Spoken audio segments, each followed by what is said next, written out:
Pittsburgh has gone 20 years without a winner, but most feel that ends right here, right now. The Pirates are flying high this year, 20 over in the wild card driver's seat. The Bucks are back, and Pittsburgh is buzzing.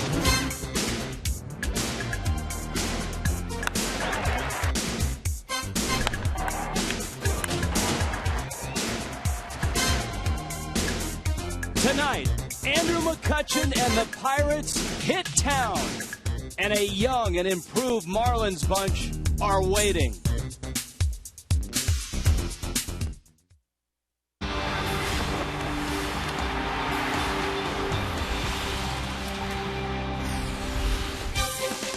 Marlins back home for a long homestand and a very entertaining weekend series with the wild card leaders. The Pittsburgh Pirates are 20 over.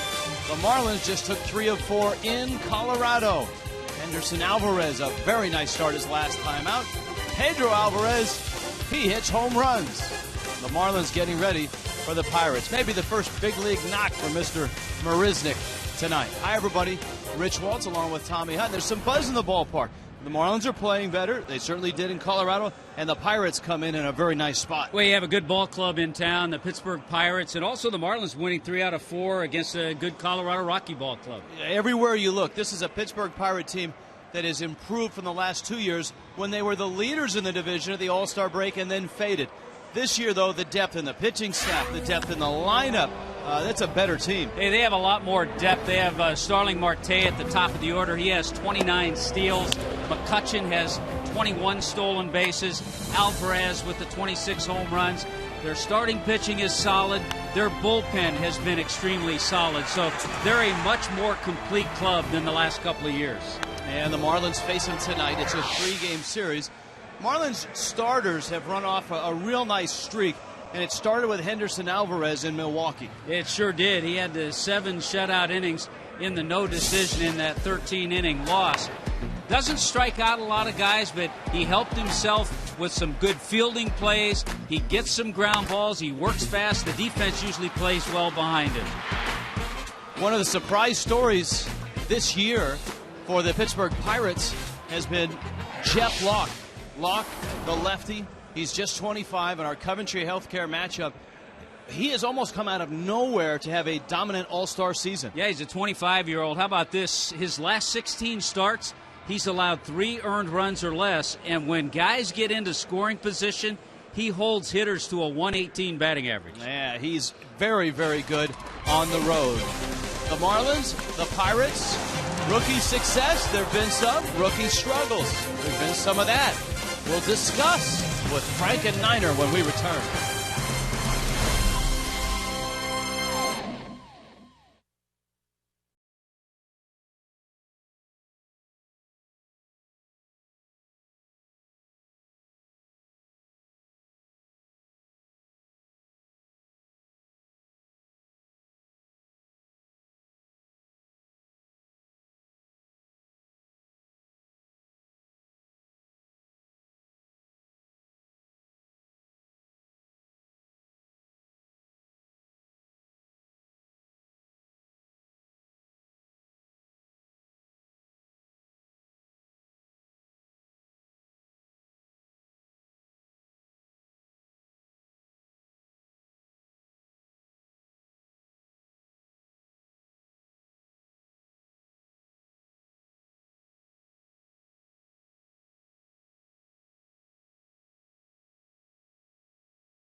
Park.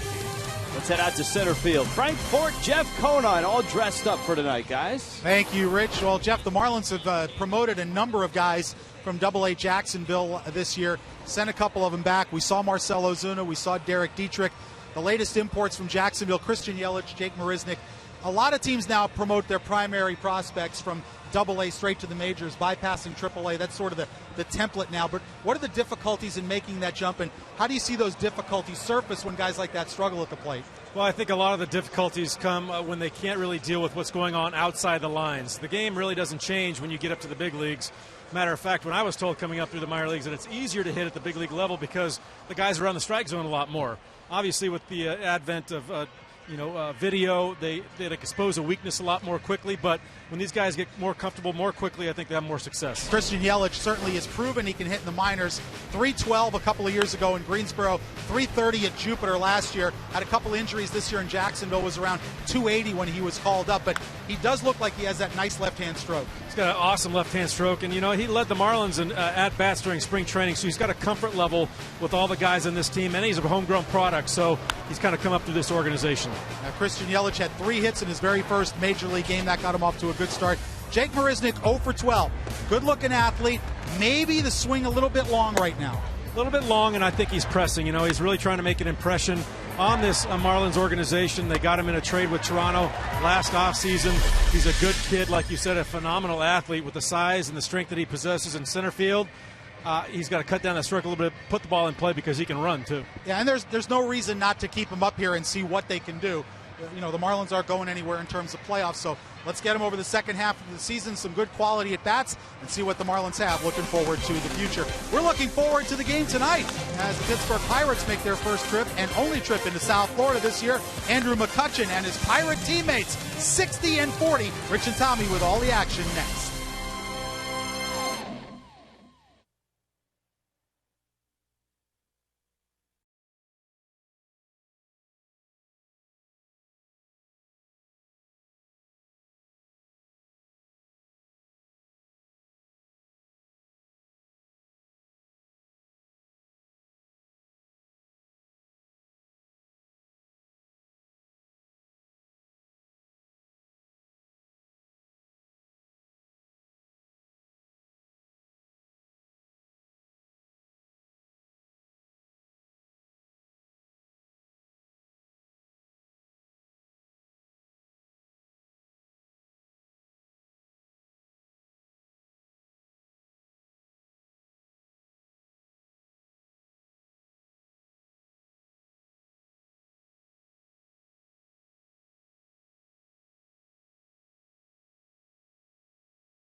Brought to you by Toyota. Let's go places. By AT&T UVerse TV. Check availability. 1-800-PICK-AT&T. Rethink possible. By Just for Men Auto Stop, the foolproof way to get rid of gray. And by Checkers. Feast on. Game on tonight. Marlins Park. The Fish are back for a long homestand, and it opens with a 3-game series against Clint Hurdle's Pittsburgh Pirates in the first spot in the wild card right now. at 60-40. Jam Lexus brings you their starting lineup. Starling Marte has been a real difference maker at the top of the order. Neil Walker, a Pittsburgh native. Andrew McCutchen, a Florida native. Pedro Alvarez, an all-star third baseman. Russell Martin has been a big plus this year behind the plate. Garrett Jones has popped. Gabby Sanchez was the Marlins' opening day first baseman last year. Jordy Mercer has an armload of clutch hits this year, and Jeff Locke, the lefty, will hit ninth. Boy, and there's a good look at Henderson Alvarez coming off that nice start in Milwaukee. 7 shutout innings. Got ground balls, had just 1 walk, 1 strikeout, but gave up only 5 hits in his 7 innings. The 23-year-old out of Carabobo, Venezuela. Ready to work. Starling Marte, Neil Walker, Andrew McCutchen. Pirates and Marlins is swinging a foul back. Marte is a guy, and we talk about what's different about this Pirate team as opposed to last year or the year previous when they collapsed. This is one of the differences. Starling Marte having a dazzling season from the leadoff spot. He is in basketball, Tommy, you call a guy like this a stat stuffer. A guy that, will every now and then will get you a triple-double. Marte does a bunch of everything, and he does it well. And this is the 1-year anniversary of his debut. He started last season in AAA and then came up to the Pirates, finished the last 47 games in Pittsburgh. He hit the first pitch he saw in the big leagues for a home run. He hits this one on the ground. Echeverria has to hustle because Marte can really run. You could see the scouting report in the actions of Echeverria because when it left the bat, Etch was in a real hurry to get to the ball. That's following the scouting report. That's right. Marlins defense brought to you by Cleveland Clinic, Florida. And there it is with Yelich, Marisnik, and Stanton, that young outfield. Ed Lucas, Echeverria, Solano, and Logan Morrison at first. Jeff Mathis with the start. He'll handle Henderson Alvarez. Here is Neil Walker. Now, if anybody knows the history of the Pirates, from the glory days to the real struggles they've had over the last 20 seasons, it's Neil Walker, who grew up in the suburbs of Pittsburgh. Fouls it back to the screen. Pirate fan. His dad, Tom, was a major league pitcher. And Walker, once he got into the system, was a catcher in high school, and they wanted to move him to second base. So who did they have to tutor him? Bill Mazeroski. Not too bad. And I'm sure he remembers a little bit. Neil Walker was 7 years old the last time the Pirates had a winning season. And, of course, that was the run of Jim Leyland, where the Pirates came so close to getting to the World Series, losing in the NLCS in 3 consecutive seasons. Bouncer to third. Lucas is there. Cross the diamond in time. And Alvarez, you pointed it out when you talked about his start in Milwaukee. He wasn't dominant in a sense of strikeouts, but he was in that guys weren't getting great swings against him. Guys weren't barreling him up. He takes a little off. He's got a good changeup. He adds to his fastball. He'll sink it. Good 2-seamers and already a couple of ground ball outs. It's been fun to watch Andrew McCutchen grow up in the big leagues. This is his 5th year in the big leagues. McCutchen from Fort Meade, Florida. An enormous season last year. 3rd in the MVP voting behind Buster Posey and Ryan Braun. Led the National League in hits. And is having another solid year right now, checking in at an even 300.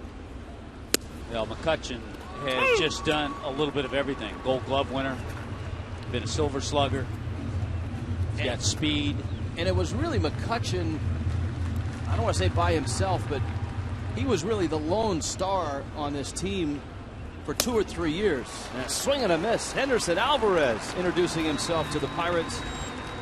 McCutchen goes down swinging. 1, 2, 3 go the Bucks. Jeff Locke gets the ball next for Pittsburgh.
first inning, scoreless. Henderson Alvarez with a nice start so far.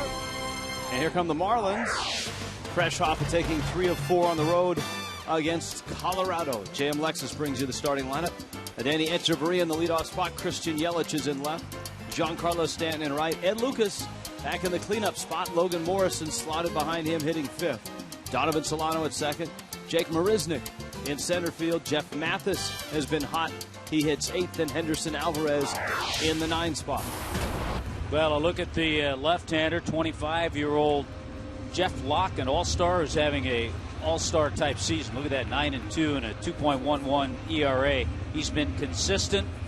He throws a lot of fastballs. He'll throw 65, 75% fastballs. He'll mix in a breaking ball, but just 3 earned runs or less he has allowed in his last 16 starts. Danny Echeverria climbs in, and the night begins for Jeff Locke. A rising fastball that is fouled off and out of play. Echeverria still having a terrific July. His average over 400 in July. He's never faced the Pirates before.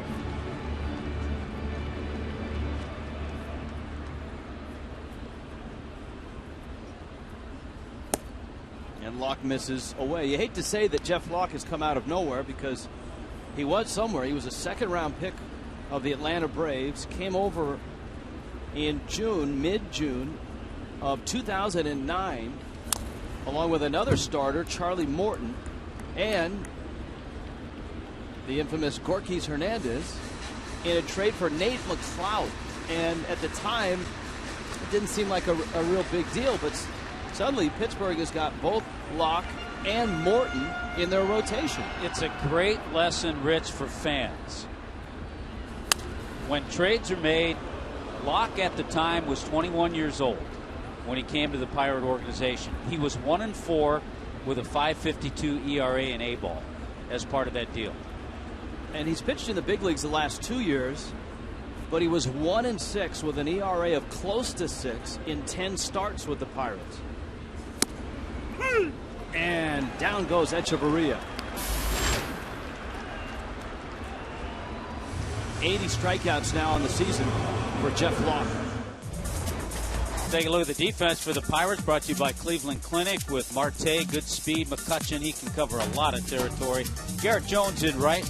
Pedro Alvarez, Jordy Mercer, Neil Walker, and Gabby Sanchez around the infield. Russell Martin behind the plate. Liner into left field, and Yelich has a base hit. Into the gap, Marte picks it up. Yelich ventures around first and then scampers back with a solid knock to left. The Marlin left fielder getting his first action here at Marlins Park. Well, a good approach against the left-handed pitcher. He stays back, slings it into left field with that sweet swing. Thought about second base, but Marte got to it quickly.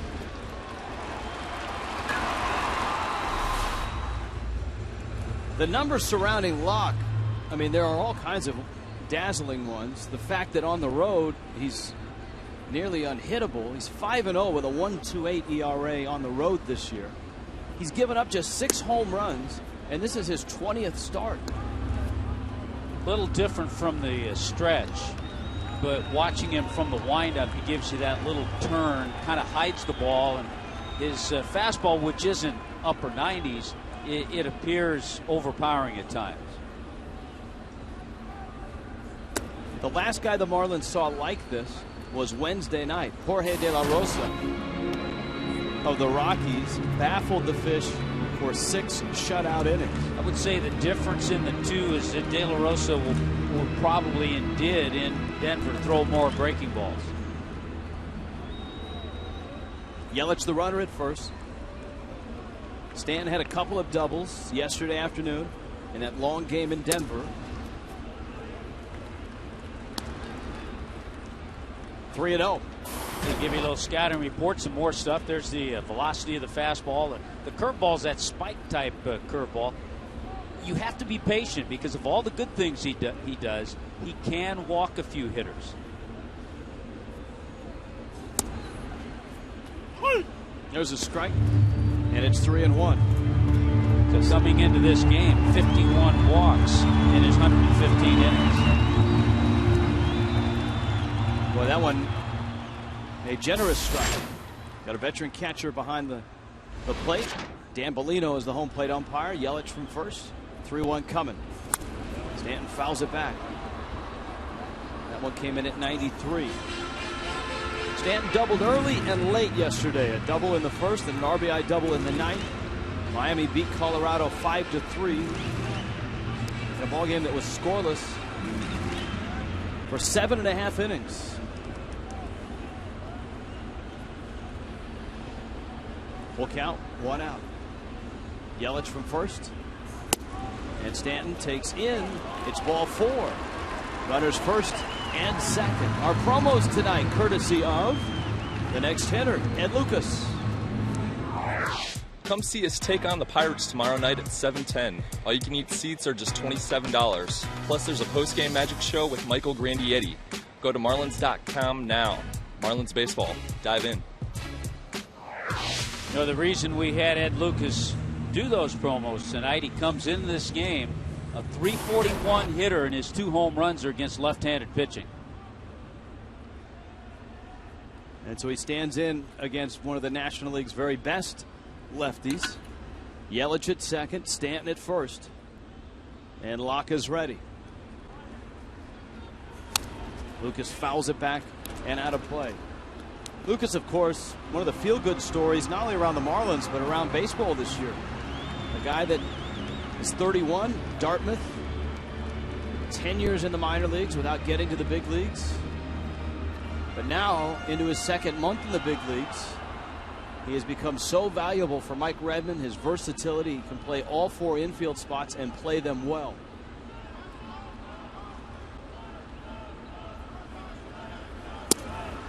Breaking ball. It's a strike. Good pitch. It's that spike curve, found the outside corner.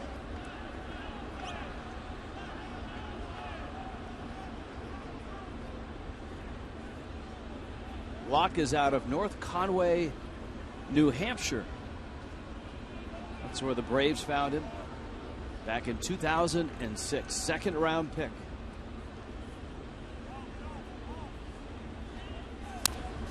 Now you talk about a good lesson for fans about a trade with guys that you've never heard of. One of the reasons why is Locke spent 5 years in A-ball. Most of them with Atlanta and then with the Pirates before he started to rise closer to the big leagues. You know, sometimes something clicks. Of course, he was drafted out of high school, so it took a while for him to develop, and many times they say left-handers develop a little later. Don't ask me why. The Pirates have 3 really good left-handers in their rotation. Lucas swings and misses at a breaking ball and missed it.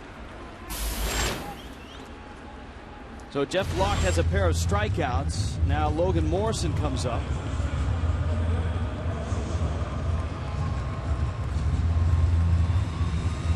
Mike Redmond wanted to get Logan Morrison in the lineup. Remember the other night in Denver, he did not start against De La Rosa, the left-hander. Lomo this year just 3 for 21 against lefties. Hasn't had a whole lot of opportunities, but not a lot of success. But in the past, Lomo's hit lefties pretty well. Yeah, those numbers don't really line up with his career splits from minor leagues into the early major league years. Swings and misses at a breaking ball, and it's 0-1. Well, you've got Locke with 9 wins. Francisco Liriano is enjoying a real renaissance. He's won 10 games. Wandy Rodriguez 6. 25 victories among left-handed starters. That's best in baseball. Arizona next at 21. The Dodgers have 20. Broken bat, ground ball. Gabby over to get it. Locke is there, and he's just there in time to get Morrison. Marlins get a couple runners, but they leave them scoreless.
the ceviche at Don Camarone's in high definition.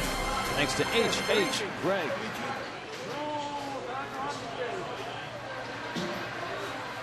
Looks good. So did Henderson Alvarez in the first. He went 1-2-3 through Starling Marte, Neil Walker, and Andrew McCutchen. Now he gets Pedro Alvarez, Russell Martin, and Garrett Jones. And Alvarez, as we documented early, is having a terrific year, an all-star year. A swing and a miss. And a changeup. Alvarez, raised in Puerto Rico, also New York. Great player at Vanderbilt.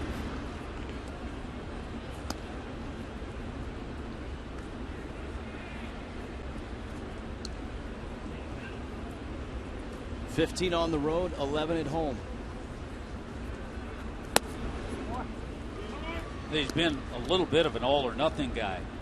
117 strikeouts and 29 walks. And for Alvarez, just 9 doubles.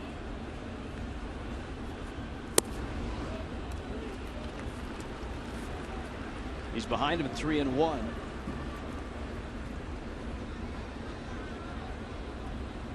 Alvarez's first full year in the big leagues was last year.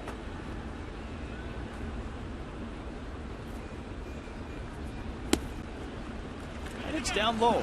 And Alvarez trots down to first. Well, we talked about Henderson Alvarez in his last start. He walked just one. He had 1 strikeout. But here's a guy coming up in the Blue Jays organization. He was an all-star a couple of times. He was an all-star in the Eastern League. He was an all-star in the Florida State League. Now Russell Martin. Martin, the 30-year-old former Dodger, former Yankee. Where last year he hit just .211, but had 21 homers, 18 doubles.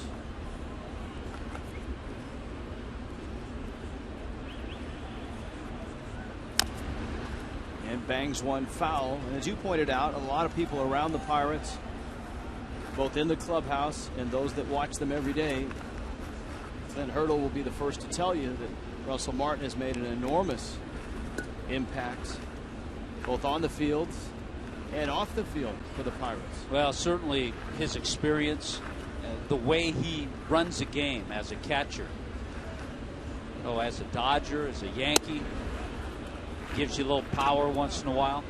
He's been an all-star 3 times. Been to the postseason as well, and that's something that the Pirates desperately want to achieve, to really turn it in Pittsburgh.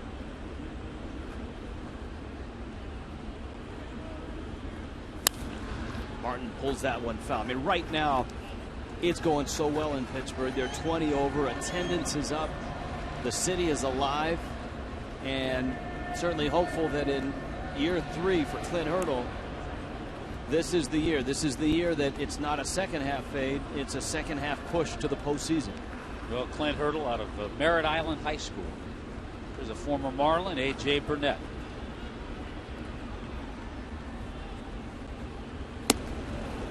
One, two, up and in. And the Canadian catcher ducks out of the way. Born in Ontario, raised in Quebec, went to high school in Quebec.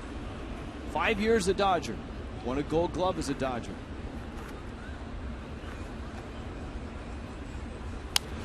It's fouled back. He wasn't the sexiest of free agent signings, but 2 years at $17 million, he's been one of the more impactful free agents. It's always fun to look back as the season is over the halfway point and see which free agent signings have been pluses and which ones have been minuses. Slow tapper. Lucas better hurry. Martin can run pretty well, and he gets him. Martin not running as well as we're used to seeing him. He used to be a guy that was a base stealing threat as a Dodger. Well, he's 30 years old. A lot of times all that catching takes its wear and tear on the legs. Tommy's getting ready for the UFC's return to Fox. Coming up tomorrow night.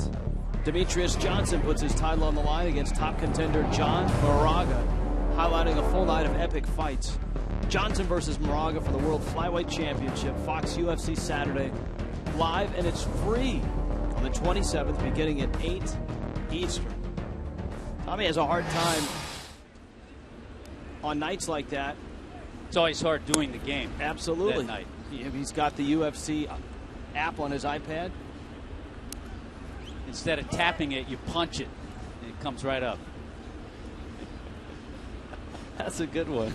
Very nice. Well played, Mr. Hutt. Garrett Jones now with Alvarez at second. Henderson Alvarez to the plate. Liner to left field. Yelich in, now back, and he nearly clangs off his hat before he gets his glove up there. This is still the education of Yelich, the 21-year-old, and Marisnik, the 22-year-old, in the outfield. Yeah, I talked to Christian before the game about the outfield in Denver and the outfield here, which he certainly did a lot of work in before the game. But it's amazing how this one actually is a little smaller than Denver, even though this is a very big outfield. And for the two young outfielders, as you see Gabby Sanchez climb in, they are getting their first taste of the big leagues in two of the toughest outfields in all of baseball for a center fielder and a left fielder. Alvarez misses away. Gabby Sanchez has had his moments this year. Sanchez, one of those moments came yesterday. Gabby went 3 for 3, his second 3-hit game of the year. Well, he's had some spot starts at first base. Garrett Jones sometimes plays there.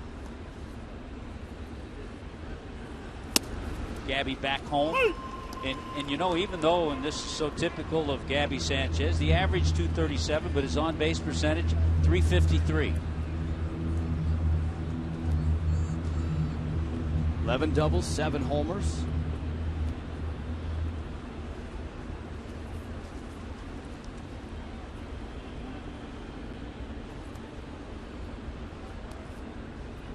That's in just 186 at bats. Catches the corner. Delayed call by Dan Bellino. Of course, Gabby, an all-star as a Marlin in 2011. And a Miami Hurricane. Traded to Pittsburgh for the aforementioned Gorkys Hernandez.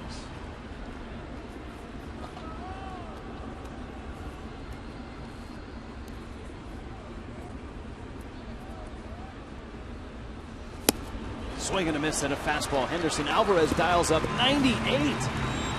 My goodness. We haven't seen that all year. Henderson bringing it.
action. There's the phone number, 305-480-2550, 305-480-2550.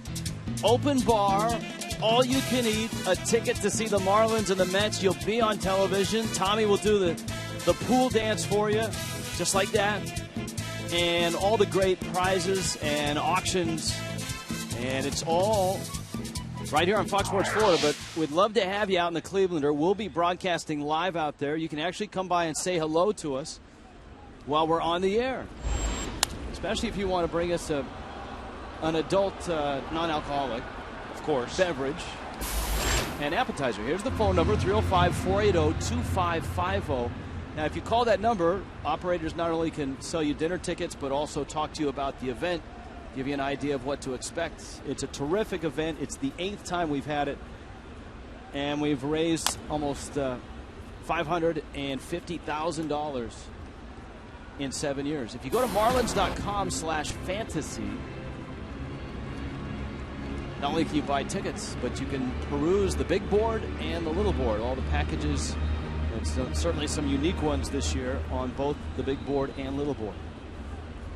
Donovan Solano up, Locke turns, fires, and strikes Solano out. You can see because of his turn and delivery how he sneaks in there on a few hitters, and we've seen a couple of hitters get locked up.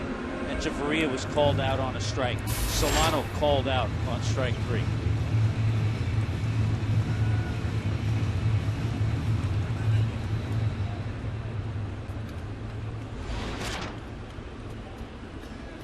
Jake Marisnick. Sharp. Mercer gathers and just gets him. Boy, a tough hop. Jordy Mercer ate it, so to speak, but then recovered nicely. Boy, you try to build on the swings, and even the last couple of at-bats for Marisnick in Denver, he hit the ball well. Remember, he lined out to center field. This ball was stung, and all of a sudden, Jordy Mercer realizes the speed of Jake Marisnick. Jeff Mathis now. Mathis in the 8th spot. Locke has a couple quick outs here in the 2nd. Miami had a pair of runners in the 1st, a Yelich single, a Stanton walk. But Locke struck out Ed Lucas and got Logan Morrison to bounce out. Mathis on a nice run. I know the average is just 214. But since June 26th, he's hit .311. Pair of home runs, couple doubles, and 15 runs driven in. You know, he started on June 26th hitting .114. So that's 100 points from the very depths of an awful start. Well, that's a couple of guys. We were talking about it the other day. Danny Echeverria in early June was at 183. He's over 250. Henderson Alvarez getting ready. Has a base hit this year.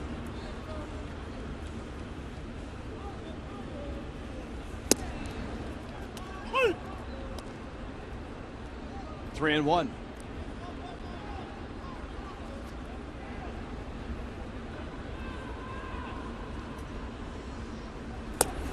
And Locke misses. There's that changeup that has a little bit of a dive bomber. Not quite a screwball effect, but a fade on it. Interesting pitch selection, a changeup to the number 8 hitter on a 3-1 pitch. AT&T U-verse brings you our Twitter poll every night. Here's what the crack staff has cooked up. Are the Pirates for real? Hashtag Bucks yes. Hashtag Bucks no. Alvarez muscles up. That's deep. And it's going to the wall. Mathis racing for third. Espada will send him. Relay throw coming home. And he's out by a bunch. Russell Martin holds it. Jeff Mathis out at the plate. Henderson Alvarez with a double. And a strong relay gets him at home. One catcher meets the other.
en español es presentado en SAP por Coventry Healthcare of Florida.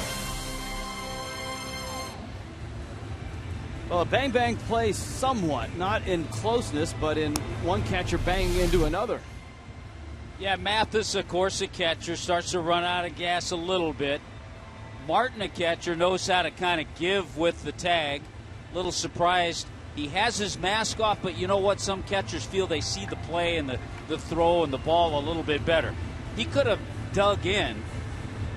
He knew he was going to take a hit. He gets the tag and spins out of the way and avoids any real serious collision. And a good relay throw from the second baseman, Neil Walker. Yeah, that's why you have a double cut in that situation. An outfielder wheeling around to throw quickly is just looking for a familiar uniform. And the throw was over the head of the first cutoff man, Jordy Mercer, but Walker was right there with a strong throw. And now Alvarez, who had certainly had to hustle it down to second on his double, gets Mercer. Jeff Locke, Starling Marte, 8-9-1 for the Pittsburgh Pirates.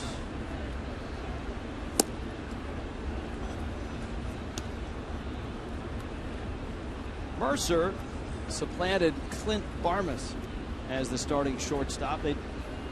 Pirates just weren't getting much offense at all out of Barmas. A very good defensive shortstop. Mercer's 26. And Clint Hurdle saw Mercer have a lot of big hits in the first half. Barmas is a good man to have on the bench, though. Can play second base as well as short. And Mercer's just been on fire. An 11-game hitting streak. And that's how you win a job in the big leagues. So Mercer's aboard, and that for the Pirates sets up Locke with a bunt opportunity.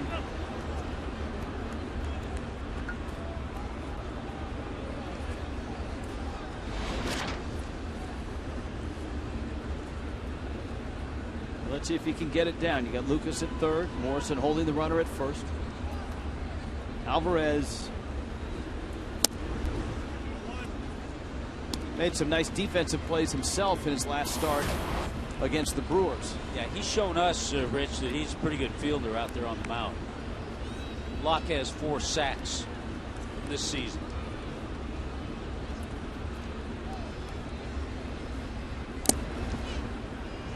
Tipped into the glove of Mathis. The count is 1-1.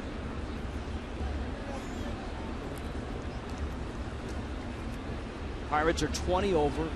We talked about what's happened the last couple of seasons. What's in front of them? Well, the St. Louis Cardinals, to be exact. 2.5-game lead for the Cardinals coming into play in this one. And the back end of the Pirates schedule is loaded with games against the Cardinals and the Reds. The Reds are right on the tail of the Pirates. They actually play the Reds 6 times the last week and a half of the season.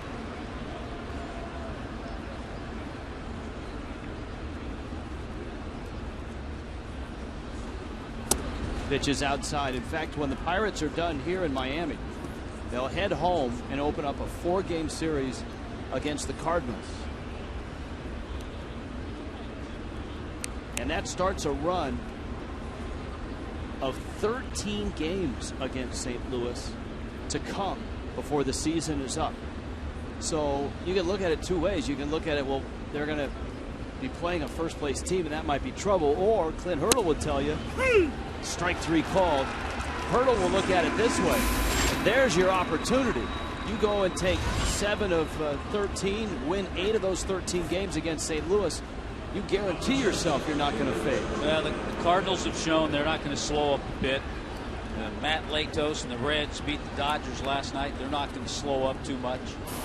So it's going to be a nice race in that Central Division.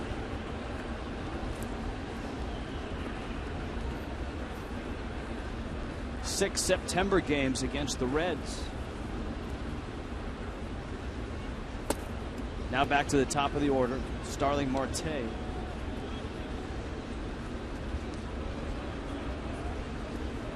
Marte, 24-year-old Dominican, made his major league debut last year He had appeared in 47 games. Very nice minor league numbers to get to the big leagues. A career average of over 300. He's not going to walk. He goes up there swinging the bat.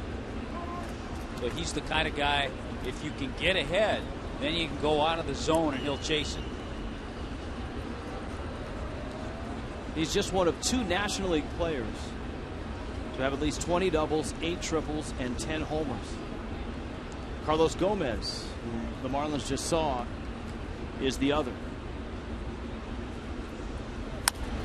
Up the middle, that draws Solano to the bag. Echeverria's turn is in time. And Anderson Alvarez doing what he did his last time out in Milwaukee, getting a ground ball for a double play. Bottom of the 3rd in Miami. Scoreless.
Frank Fort is in the house. Frank?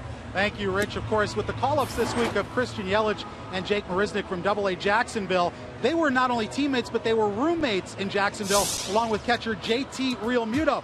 Now, of course, that means that Realmuto is living alone in that apartment now, although he's on a 10-game road trip, and all the clothes that Marisnick and Yelich have with them are in the suitcase they brought to the big leagues because Realmuto's not there. He can't ship anything. And what about Little Fudge, Marisnick's dog? Marisnick's nickname is Big Fudge. Little Fudge has had to go back and live with Jake's parents out west, so I'm sure he's missing his master at about this point, who is in the big leagues. By the way, guys, I asked Marisnick where he got the nickname Big Fudge. He said one of his AA teammates, Danny Black, gave him that nickname while he was on the disabled list. Said he put on a lot of weight and was eating everything in sight, so he started calling him Big Fudge, and hence the dog's nickname, a name rather, of Little Fudge. Guys? That's a nice little tidbit there, Frank. Top of the order, Adeiny Echeverria, Christian Yelich, Giancarlo Stanton against Jeff Locke. Now Locke comes in with just a dynamite resume, 9-2 with a 2.11 ERA, and the best road pitcher in the National League. But the Marlins have had opportunities, and Echeverria knocks one into right field. Jones runs it down. Miami had 2 runners in the first, and they had Jeff Mathis thrown out at the plate to end the second. Yeah, just seeing that report by Frank about the minor leagues and roommates. It's a great bonding situation for young kids. You always find 2 or 3 guys you room with because you're limited in your funds, and so you have to find an apartment or a house, and there's some great friendships are formed in the minor leagues. Here now is Yelich, who takes a breaking ball for a strike. One of the things the low minor leagues can do, especially for college players, is toughen them up a little bit. When you play at an elite college program on gorgeous fields and Great facilities. great training table, all of that. Suddenly you're in low A somewhere and you're sharing a room or an apartment like that with 2 or 3 other guys. You don't have a lot of money. You're riding buses all over. Yeah, in the real low minors, there are always some great situations, too, where families take in players. 1-2 coming. To show you how you remember that stuff, actually, this was even in AAA. I remembered living with a family in Spokane, Washington, the Sacamanos. Great Italian family, had some wonderful food. Guys, the reason I bring that up is our next Inside the Marlins, which debuts next Friday night, will be about life in the minor leagues, and you'll see some of those living situations and what the guys deal with and the adjustments they make. And as you mentioned, like for example at Jupiter, they've got players from the University of Florida, from Arizona State, from Purdue, who are used to a certain level of comfort and facilities. And not that there's anything wrong with Jupiter, but you've got the bus rides and 5 guys living in a 3-bedroom apartment, that sort of thing. So that's all on our next Inside the Marlins starting next Friday. Well, the cost of an apartment's a little higher in Jupiter than in Gainesville. Giancarlo Stanton takes outside. Stanton will walk back in the first. 2 outs, nobody on. Bottom of the third. Marlins and Pirates opening a 3-game series in Miami. Stanton was on that. Just off the glove of Mercer. And it's into left field. We see it so often. It's one of those ground balls that Stanton can hit so hard that at times fools infielders. Now, I don't know if Mercer would have made this play, but it just got by him probably quicker than he thought it would. All right, Ed Lucas second at bat, his second crack at the promos. Family Sunday is this Sunday as we take on the Pirates at 1:10. Pick up the Pepsi 4 for $54 pack. Plus, all fans get a 2013 All-Star poster, and kids can run the bases after the game. Go to Marlins.com today.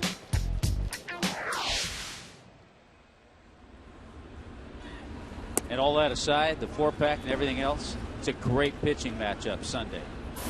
Jose Fernandez, Garrett Cole, first overall pick for the Pirates of a couple years back. He's added to the depth in the rotation for the Pirates, because they've had injuries in that rotation. Wandy Rodriguez is still on the DL. A.J. Burnett spent a good spell on the disabled list. Marlins will see Charlie Morton tomorrow night, and then Cole, who's a right-hander, a thick, strong right-hander, on Sunday. A.J. Burnett has had a tough year, an ERA of 2.96, but he's 4-7. He's just not gotten a lot of support. 123 strikeouts in 112 innings, so A.J. still has that good stuff.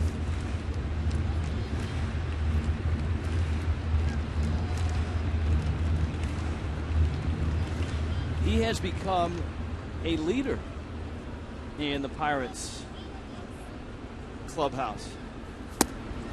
Lucas swings and misses. One of the things Clint Hurdle did this year is he selected a guy from every spot. Russell Martin, a catcher.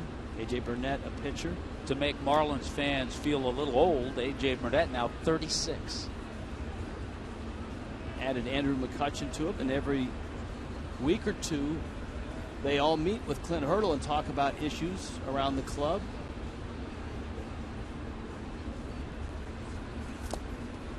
Lucas having trouble with the breaking ball. He has punched out twice on Jeff Locke's curveballs.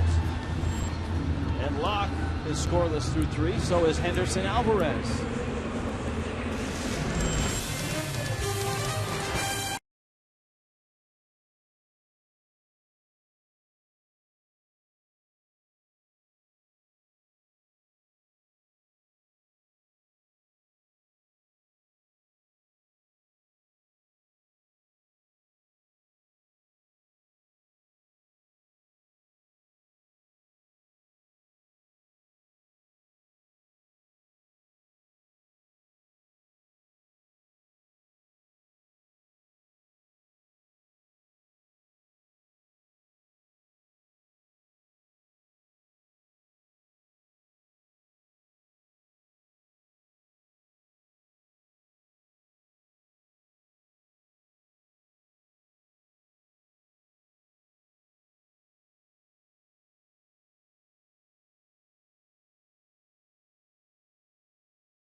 Telecast presented by the authority of the Miami Marlins may not be reproduced or retransmitted in any form. Accounts and descriptions of this game may not be disseminated without the express written consent of the Miami Marlins. You know why I read that so fast, Tommy Hutton? Why is that? Because my producer, John Sulzer, said, if you get through this really quickly, we'll show you camera 12. And they'll also put up the phone number for tickets to the fantasy auction, which is coming up on Monday night. So when a producer hangs that carrot in front of you, you go for it. 305-480-2550.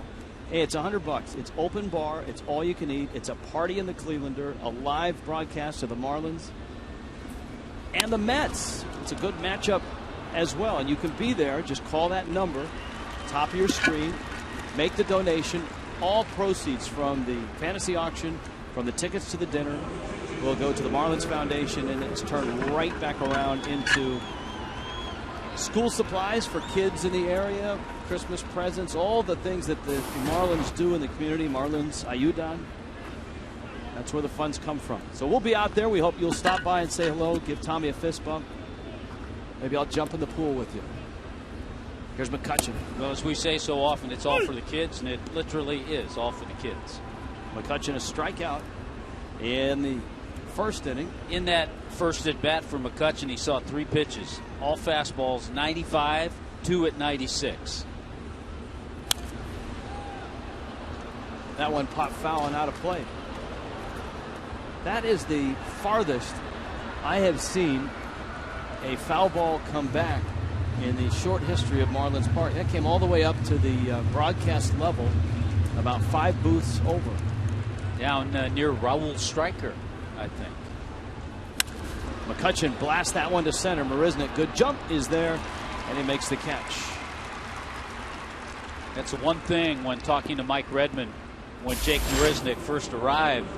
And I asked Red, I said, tell me a little bit about Marisnick. You had him last year in Dunedin in the Florida State League. And, boy, the first thing he said was defense. He can play center field. Alvarez now, as in Pedro. Henderson Alvarez walked him in the second. Henderson Alvarez hit 98 miles an hour on a fastball to Gabby Sanchez for strike 3 back in the second, and that's as hard as we've seen him throw as a Marlin. There's a good changeup. Yeah, he's making his 5th start, and yeah, that's the hardest fastball we've seen.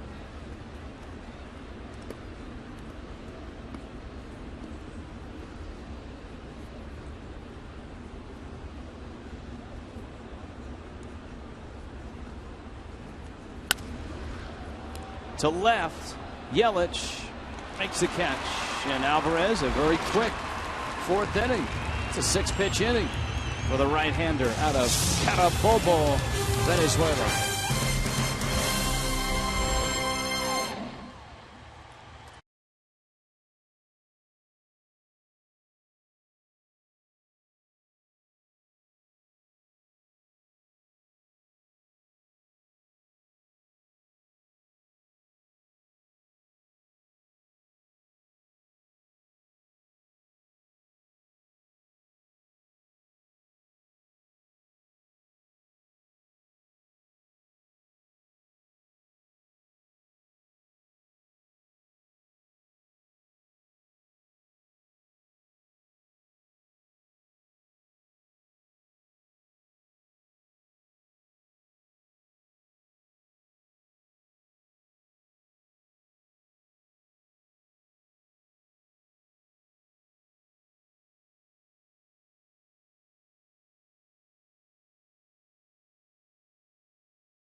Visit your Honda dealer for great lease and finance deals on fuel-efficient Hondas. By Coventry Healthcare of Florida, lighting the way to better health.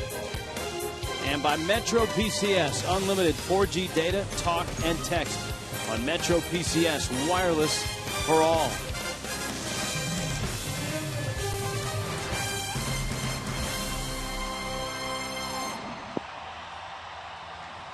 Scoreless ball game, bottom of the fourth. Marlins, Pirates. Henderson Alvarez and Jeff Locke so far trading zeros. Logan Morrison, Donovan Solano, and Jake Marisnick.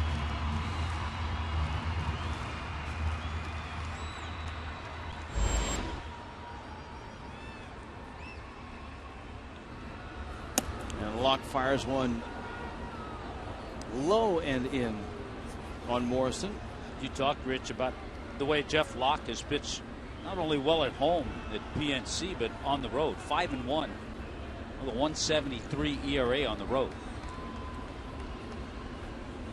You like to see like the consistency like that. A lot of pitchers in their splits, home and road, you see a big differential. But he's been very consistent. All-star this year, did not play in the game.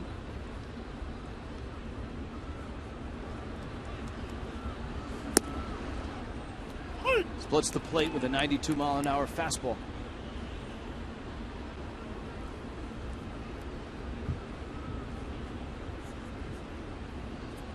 Romo busted his bat on a ground ball to first.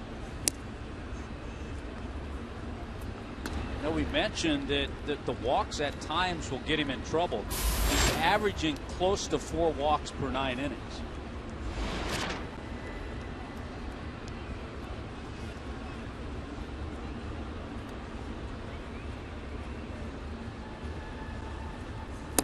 And it's down low. Morrison's aboard. So a leadoff walk. Marlins have had base runners now in every inning against lefty Jeff Locke. Fox Saturday Baseball returns. The Cardinals are in Atlanta to take on the Braves. Battle of division leaders. Fox Saturday Baseball this week begins at 2:30 Eastern, 1:30 Central.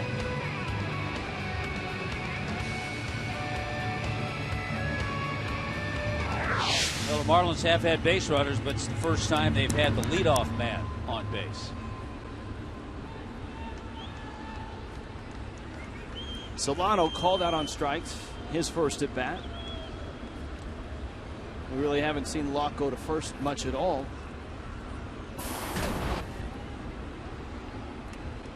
Bad news for a former Gator, Mike Zunino, young catcher for Seattle on a 15-day DL with a broken bone in his hand. The hamate bone in his left hand. He fractured the bone on an RBI single.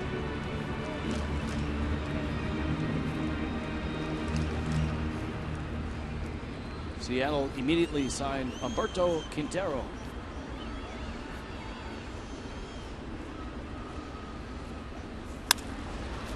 Solano's fly ball to right is hit well. Jones to the track makes the catch. Solano, who muscled up yesterday, had a big home run late in the ball game. Donovan had a nice series. As a matter of fact, the last 3 games in Denver, he was 6 for 12 with that home run.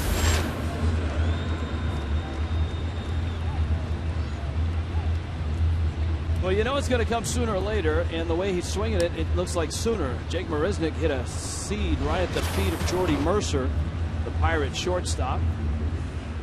Ball bounced up, hit Mercer in the chest, knocked it down, and threw Marisnick out by less than a step. And you know, in his mind, he'd like it to be sooner. 0 for 13 to start his major league career. Morrison at first, Marisnick ready. But just to put that in perspective, I think we talked about this the other day. Willie Mays started 0 for 12, then homered off Warren Spahn, and then went 0 for 10. So actually started his career, he was 20 years old, 1 for 26.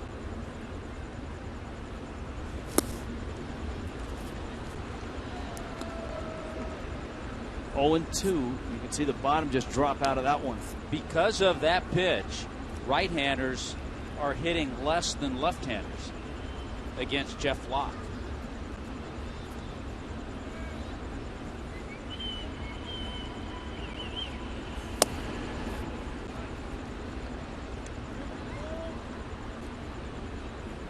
One and two. 3 walks for Jeff Locke. 5 strikeouts. There's the splits Tommy talked about. Morrison's at first. Struck him out. Froze him on a fastball. Marisnick down on strikes. Well, he has 6 strikeouts. 3 have been called, and he's frozen all 3 hitters. Kind of lulls the right-handers with that changeup that has a little fade, and then a perfect fastball on the inside part of the plate. Barely. Just barely. Edge of ball maybe on the black. But with 2 strikes. Mathis rolls one into left field. That's a base hit. And now you got Henderson Alvarez coming up. Henderson Alvarez blasted one over the head of Starling Marte in the second, and that was with 2 outs and Mathis at first. The Pirates executed the relay throw perfectly and got Mathis by a few steps at home plate. Yeah, safe to say Henderson has hit the hardest and furthest ball of the Marlins tonight.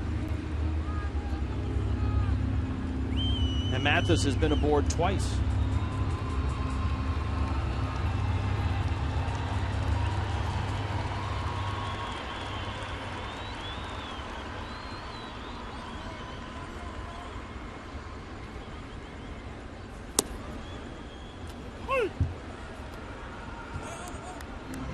You hit a ball that hard, and as well as Alvarez did, all of a sudden Locke's going to bear down a little bit more, especially with a couple of runners on.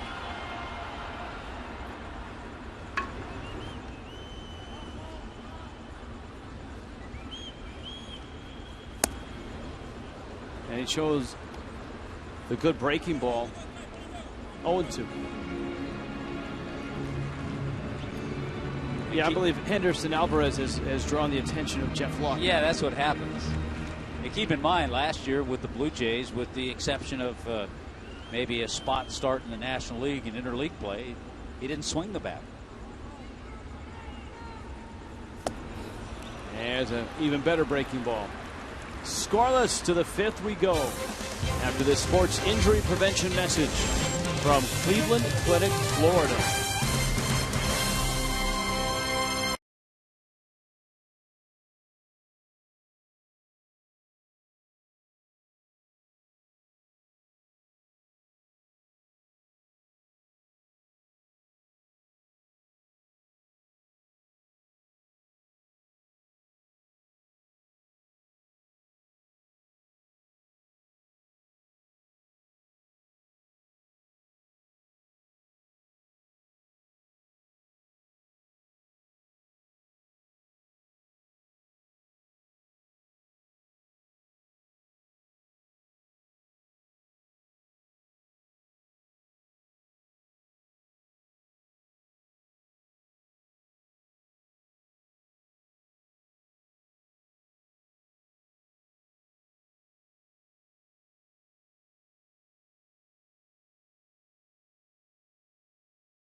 Is tomorrow night, Tommy Hutton. Tomorrow night, that's right. And there's still time to enter. You just got to send your photo along with the reason why you'll be the best pool boy or girl. Poolboy@clevelander.com or poolgirl@clevelander.com. All finalists must be able to get here tomorrow night. Cash prizes, season tickets, balloon kisses, and bragging rights. Now, we're not able to be judges, are we, Rich? No. We will be calling the game from up here, but on Monday we'll be down there for the Fox Sports Fantasy Auction. I just got a text from a buddy in the Clevelander. There he is, right there. Like they're having a good time. You know who that is right there? In the white shirt? Nope, striped shirt. In the striped shirt. That's a Heisman Trophy winner. It's Gino Torretta. Ah, that's Gino Torretta. My partner in college football for a few seasons. There you go. Has a great charity golf tournament every year. Yeah, there's Gino. Frank, you'll be down. Are you in the pool boy competition, Frank? I am not. I will be reporting from there, though. That fact I know you're insanely jealous of. So, but I will be down there tomorrow night. Our producer, John Sulzer, has already briefed me about how many times we're going to come out there and talk and interview the contestants and see who the finalist is. Should be a lot of fun tomorrow night. Pool boy and pool girls. That is correct. Equal opportunity. Frank, do you know... we have the skimming competition. They're going to be skimming the pool. And then they're going to have a dance competition, a dance-off, among other things. So we'll do our best to determine a winner, see how it plays out. Should be a fun night in the Clevelander. In fact, we heard before the game tonight, guys, they had their biggest ticket sale of the season for the Clevelander tonight and are expecting something equally good tomorrow night for the pool boy and pool girl competition. Is it go without saying, Frank, that there will not be a swimsuit competition because they'll be in a swimsuit the entire competition? That is, the entire competition qualifies, yes, Rich, as a swimsuit competition. All right, thank you. And in the meantime, Henderson Alvarez just put away Russell Martin with a great pitch. A fastball froze him. Strikeout number 4 for Henderson. Garrett Jones takes down low from Alvarez. Gabby Sanchez also coming up for the Pirates.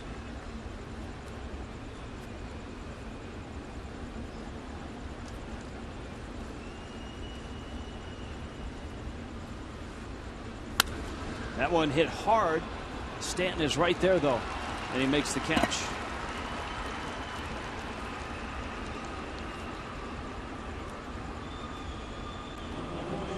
Time now for the Just for Men Auto Stop Foolproof Stat. Most wins in the majors.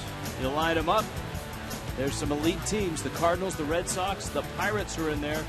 The Rays, the Athletics, and the Reds. And that shows you how tough the National League Central is.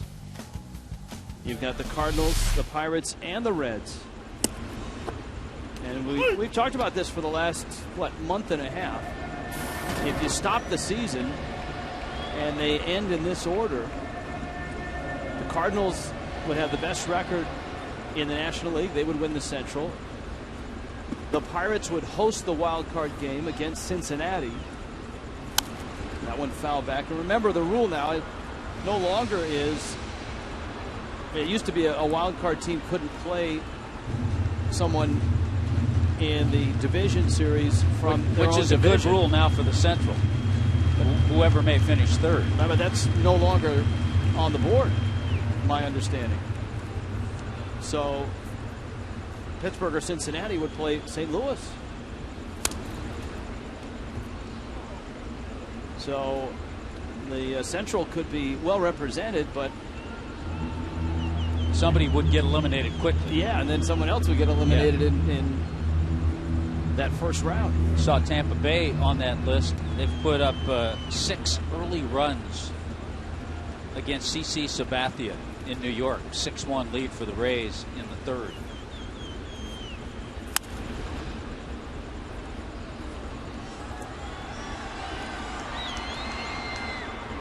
Gabby Sanchez at the plate with a count 0-2.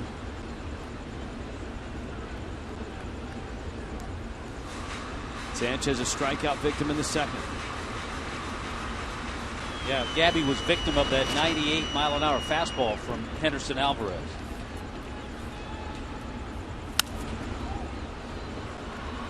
Got it to 96 that time. as we've talked about Locke maybe being a little sneakier and fastball looks quicker, I think the same's true of Henderson Alvarez, and I think you can tell by watching some of the Pirates' swings.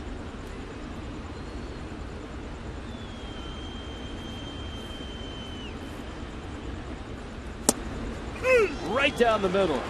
Sanchez goes down. Alvarez is nails right now. This game is still scoreless.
You know what that sounds like. Sí, señor, sí, señor. Hey, look, I don't think we've ever seen this tag team here of Raul and Joe. Primera vez, first time. Primera vez, yes, first time, guys. Good stuff. How you doing? Good. How are you? Great ball game, huh? This is some of the best stuff we've seen Henderson Alvarez have. How about that double off the wall over there? Hey, if you like pitching and you like great defense, you're really enjoying this game. Well, I think the fans would like to see one run. That would be nice. Maybe two. But Henderson Alvarez and Jeff Locke have both been outstanding. Echeverria reaches out and pokes one into left field. And the young shortstop's offense continues here tonight. He's 1 for 3 with a line drive out. How do you guys like him in the top of the lineup, guys? You know, we've talked a lot with Mike Redmond about it. For now, we like it, but Red agrees with most of us that in his future, hitting leadoff is probably not where he's best suited. Probably a good number 2 hitter, but right now he's the best that Red has, and he's doing a nice job. Yeah, the guy that it may profile as that leadoff hitter is probably at the plate in Christian Yelich. As Echeverria is away from first and Locke to the plate. Guys, have a good show tonight. Watch out for foul balls. That one almost got you. Thanks, guys. All right, guys, take care. All right, thanks. We talked a lot, Rich, about Russell Martin, what he's added to this ball club. He's also thrown out runners this year at a clip of 54%, 20 of 37. And he's very good with the ball in front of him like that, smothering a breaking ball in the dirt. You only get that gold patch on your chest protector and on your glove if you've won a Rawlings Gold Glove. And Martin did. It was early in his career. He's with the Dodgers.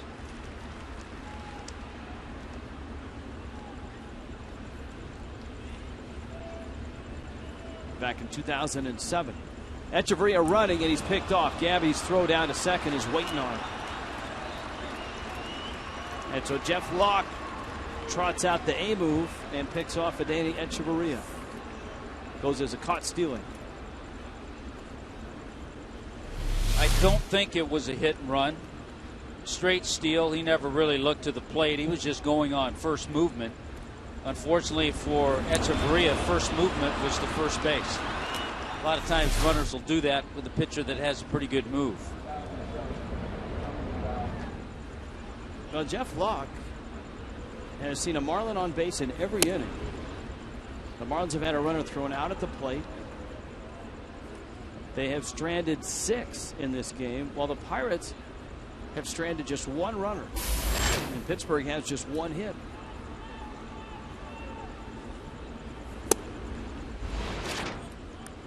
Yelich takes away. Yelich profiles in the leadoff spot, not necessarily because of his he's a guy that can steal 40 or 50 bases. He probably can't. I think he would project 20. Him about 20, 25. Swiped 20 last year. But he has a great command of the strike zone, and he's always had a high on-base percentage. He's thrown out here. He's got a 1-for-3 night so far. And up comes Stanton, who has walked and has singled. The Nationals are at home. The Mets have a 1-0 lead against the Nationals. That one's in the bottom of the 5th. That's the second game of a split doubleheader. The Mets, thanks to a couple of home runs and 5 RBIs from Daniel Murphy, shut out the Nationals 11-0 in the first game. Boy, people keep waiting for the Nationals to put it in gear. And Bryce Harper saved him yesterday with a walk-off homer against the Pirates, but 49-54. If the Braves were to win tonight and the Nationals were to get swept, they could be 9.5 out. The Mets could catch the Nationals if they sweep that doubleheader. And they got Matt Harvey in the nightcap. That's right.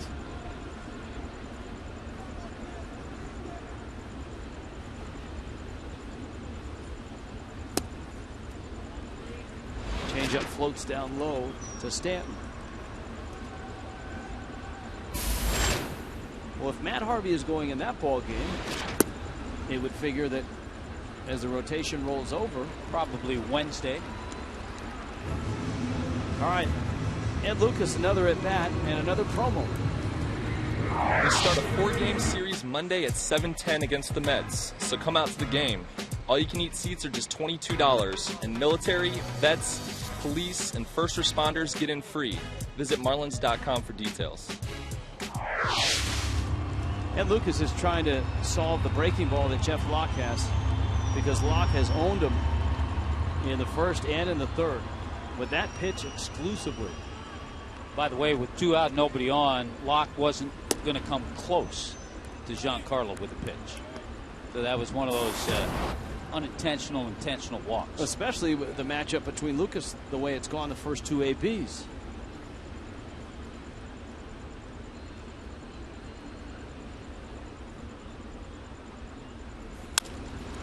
Ground ball short. Mercer flips. Stanton is out.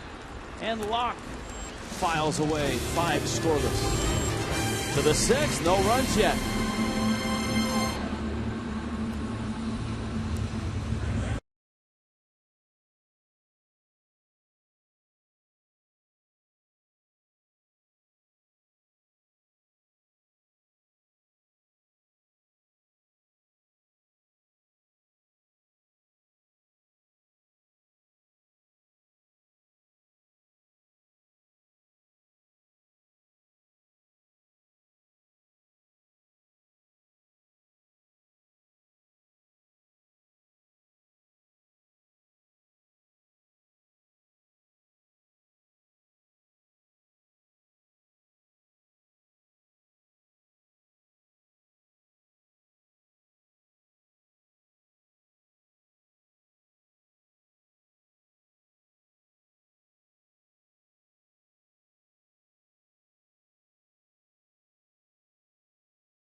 not sure we needed that last shot, but when you have the world's most dangerous tape room, you never know what you're going to get. Yeah, I see a possible pool boy participant.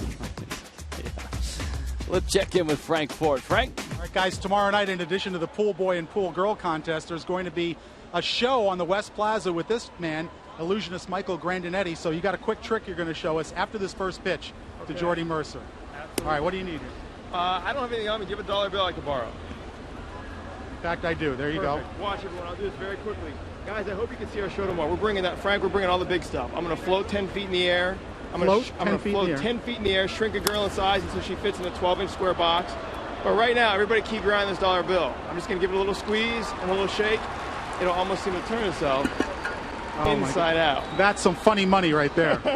It's 4 quarters. Well, 4 quarters. 4 quarters? Okay. More like that tomorrow. What's your biggest illusion? I think when I levitate 10 feet in the air, that's our close to our show. But we do a lot of things. It also involves the audience. We're going to read the audience's mind. We're going to make their personal items disappear and reappear and have. I'm checking my wallet right now, as a matter of fact. No, none of that going on right now. But I hope to see everybody tomorrow. We're definitely going to have a really good time out there. All right, that's tomorrow night after the game against the Pirates out on the West Plaza. Rich and Tommy.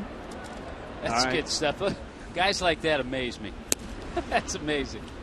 Michael Kadire and Allison Williams putting on the Magic show the other day. Getting some love on MLB Network. Marlins need to make some runs appear. And perform a little magic that way. Oh, this has been the Marlins, obviously, in Milwaukee, they played into the bottom of the 13th in a scoreless game. And then yesterday, it looked like they would duplicate it. It was scoreless until the rain hit, hour-and-a-half rain delay. And then both teams kind of busted loose. Miami beat Colorado 5-3 in Denver. How about the last 2 starts for Henderson Alvarez? He started the third game in that series in Milwaukee. Went 7 shutout innings. Left in a 0-0 game. Block. Little tapper. Lucas cuts across the infield and makes the play. So 2 outs here in the 6th. Only 66 pitches in is Alvarez. Toyota trend since the 31st. The Marlins are 14-7 at home. And they've actually outscored their opponents 101-88. If you want to break it down further, the Marlins a 9-11 July, a 15-10 June, and 4 over since that date overall, the 31st of May.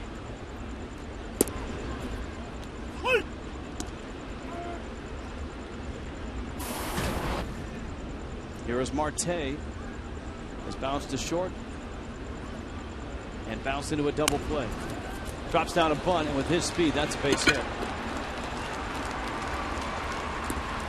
Without a question, a base hit. Cholula hot sauce spotlight player out of the Dominican Republic. We talked about his major league debut just a year ago tonight, and hit the first pitch he saw for a home run. Since that debut, more triples than any major leaguer, 14. And keep an eye on him. 29 stolen bases this year. He's been caught 10 times though.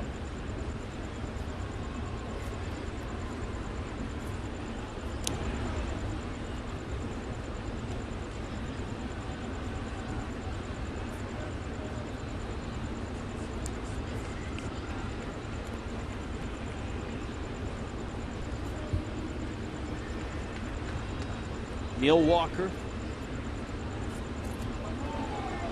I went a little closer. Henderson Alvarez following the trend of being quick to the plate, good moves. The Pirates, they're complaining a little bit of the move to first base by Alvarez. Was it a balk move?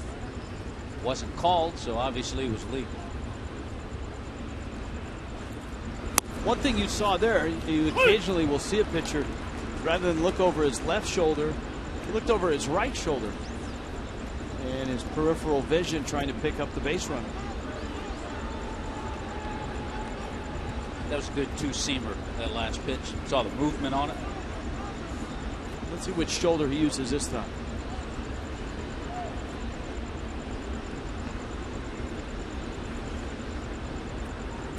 Runner goes. Mathis throw is not in time. Echeverria tumbling over trying to make the tag. Marte swipes his 30th bag. Well, we've seen Mathis throw out 48%. This one's close, but the throw just a little offline. See if he got him with a tag. He may have flat out missed him.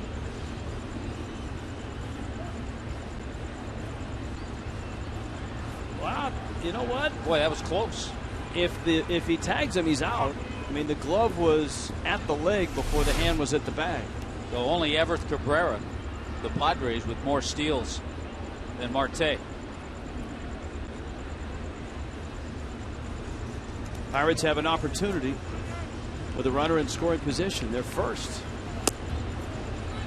And a strike, and it's 1-2. All right, maybe a little better look here. Let's see if that's a better angle. If he tags him, boy, that's hard to tell if he did there. It is. And I think because the throw was a little offline, that helps the call go the Pirates' way. We looked at it 4 times. Yeah. And still couldn't tell. Mike Everett got one look in real time.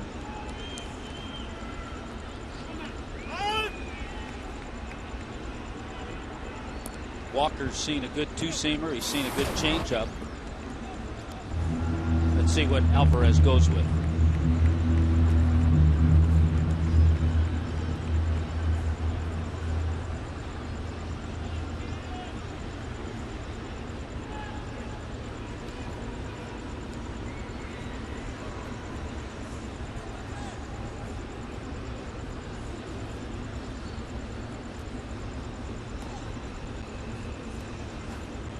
One, two, off speed, roller out to second. Solano to first in time.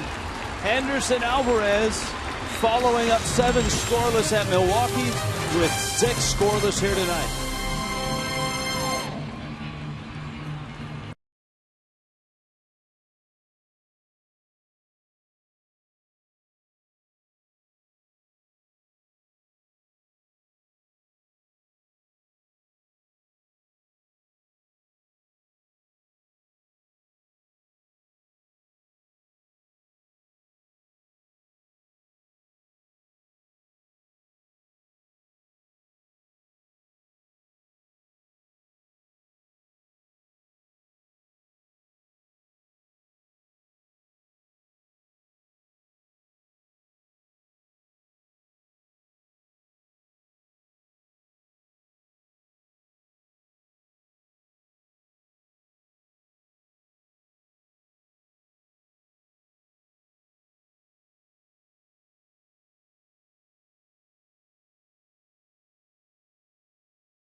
Pirates and the Marlins, first of a 3-game weekend series. Of course, like freeze cam, freezing this. Oh man, this was a close call for the Marlins. That's Henderson Alvarez who doubles.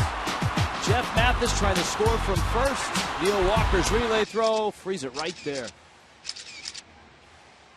That's terrific work, not only by our folks in the tape room, but the Marlins official photographers supplying the truck with the snaps there of the collision at home plate.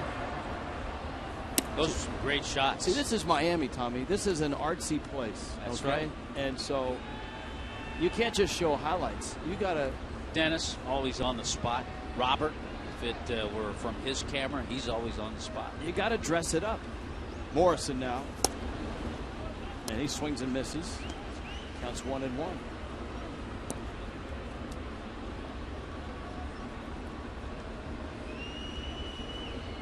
There's no place to hide.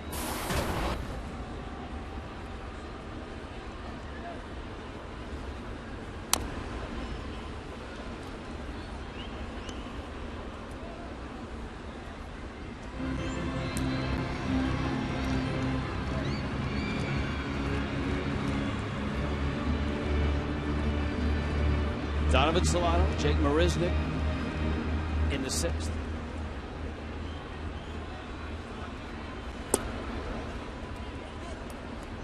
You talked about Locke growing up in New Hampshire. He grew up in an area called the Redstone section. In high school, they used to call him the Redstone Rocket.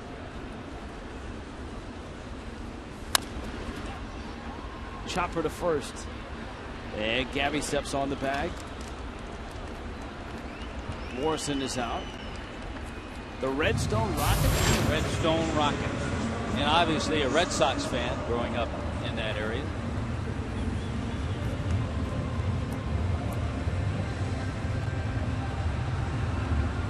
The other consistent part of his game that he's shown, gets a couple of outs here. It'll be 13 of his 20 starts that he's gone 6 or more innings.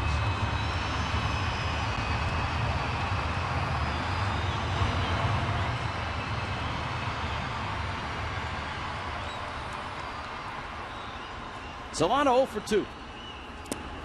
Well, the Redstone Rocket and Henderson Alvarez have both been really, really good in this one. Thus, a scoreless game in the bottom of the 6th.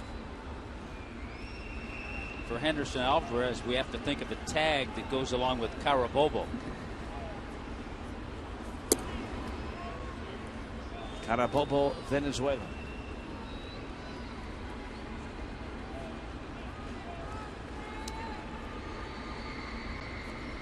The Carabobo Lobo. Here's the 2-0.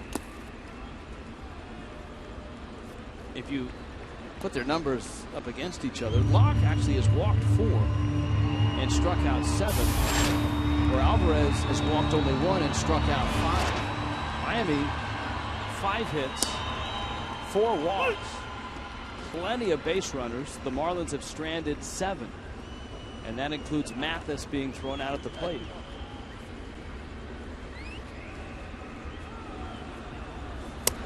Yeah, because of the strikeouts, Locke has 7, and the walks, he has 5. His pitch count much higher than Henderson Alvarez. Alvarez just at 72. Locke now at 81.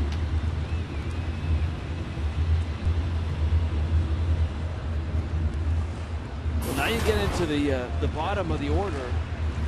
7 and 8, Marisnick and Mathis.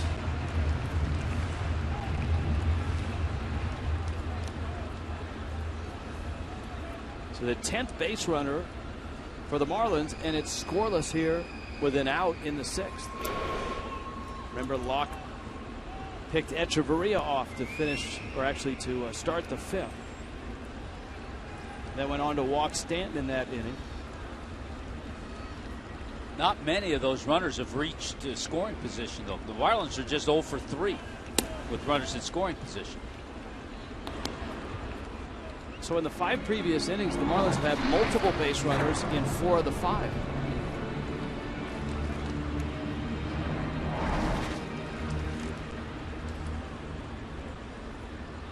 Marisnick has bounced out, struck out.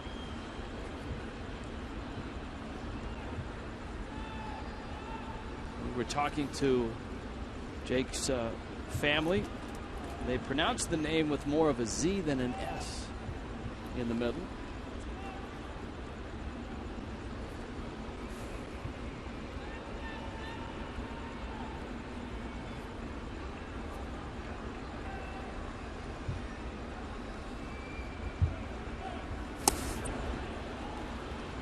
He's seen a little bit of everything from Locke. Seen the breaking ball. He was frozen on a pretty good fastball last AB for strike 3 and saw a changeup there. And again, the adjustment, you don't see all those 3 good pitches in Double-A.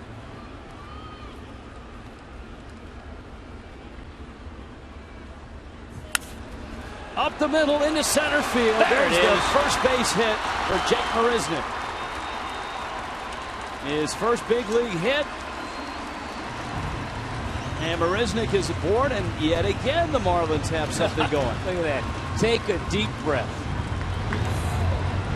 Hit that ball well. Locke tried to get in on him with that fastball again.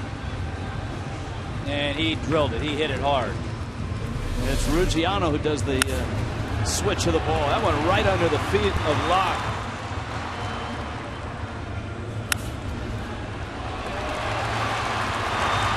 You got a couple things going on here. You've got Mathis, who's had 2 good at-bats, the walk and then a line drive single.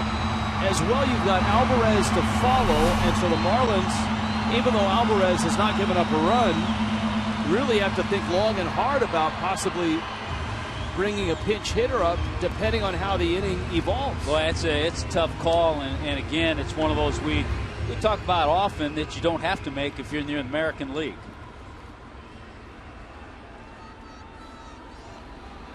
But it's also one of those situations where Mike Redmond could have bullpen activity just as a decoy. Polanco getting ready. This all could be a decoy. Ramos getting ready. It could be, or it could not be.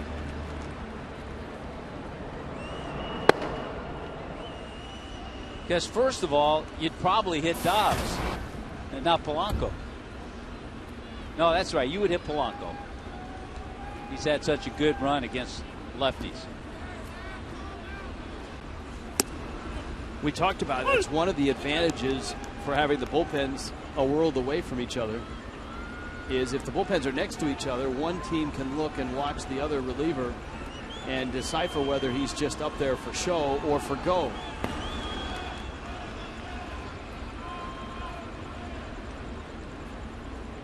Mathis waiting on a 1-1 pitch. And it's out. It's amazing that Locke has had the type of ERA that he's had with all the walks that he's issued. That's because he leads the National League in hitters hitting just 118 against him with runners in scoring position. Overall, hitters are under 200 against him. That's under the hands of Mathis. Locke really wanted that pitch. And the hand of Mike Redmond may be forced here with a count 3-1. Alvarez is on deck. Clint Hurdle's on the top step, staring intently into the Marlins dugout. What do the Marlins do here? Well, it's one of those decisions managers get paid for. Marlins bullpen's been very good lately. Locke ready. And it's out. Mathis walks. Bags are loaded. And here comes Polanco. He will pinch hit for Alvarez. So the Marlins right now are going for it. They're looking for a run in a scoreless game, and Clint Hurdle is on the horn right now. And I'll tell you what has swayed Mike Redmond to this decision. You're always finding reasons why. Marlins have had a heck of a time scoring. When you get an opportunity to score, you have to try to take it. And as much as he would love to leave Alvarez in there with the way he's throwing, he's just got to take the opportunity now to score. Ray Sirich, pitching coach, goes out there for Pittsburgh. And the bullpen for the Pirates is scrambling. I think another factor, Tommy, has to be the success of the Marlins bullpen.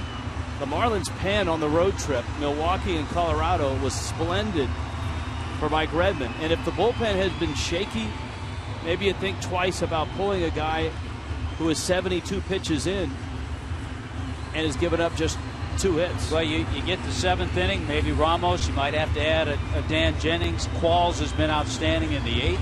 And Cishek has established a career high already with 20 saves. Genmar Gomez, a right-hander, is up. Now, some of the dynamics here for Polanco He certainly has swung the bat better in June and July than he did April and May. Polanco doesn't strike out a lot, but he doesn't walk a lot either. And he is second on the ball club in grounding into double plays. So there's that to think about. Mathis has a huge lead at first, so whoever has to turn a potential double play is going to have to deal with him. There's a slow tapper up the line, third base side. Solano will score, and the Marlins get their run. How about a little tapper, a swinging bunt up the third base line for an RBI single?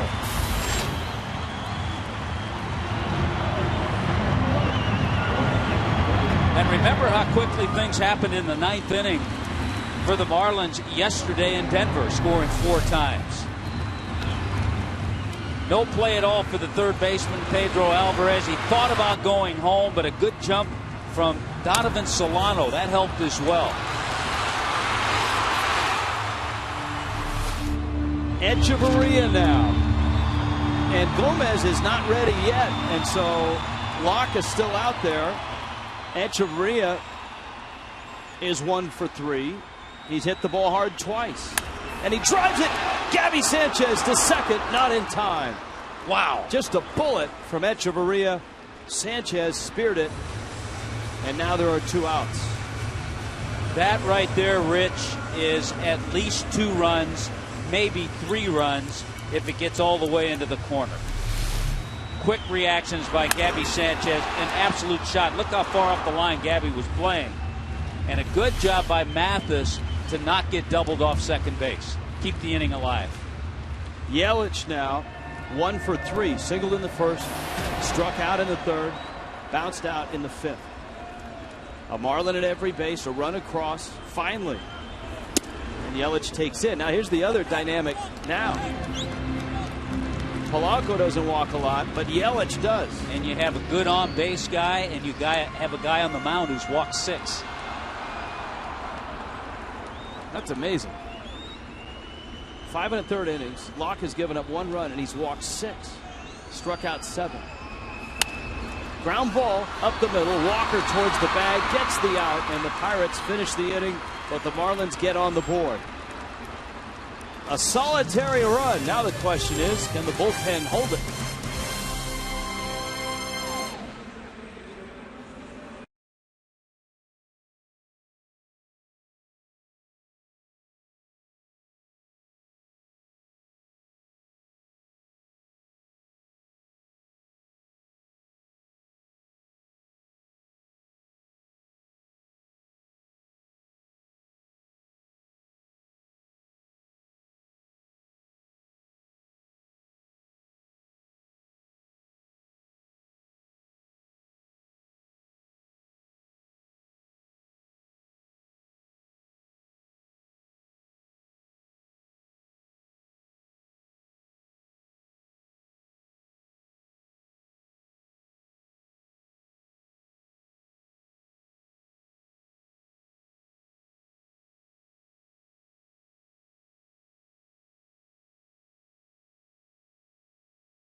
Sports Florida Fantasy Auction on the 29th.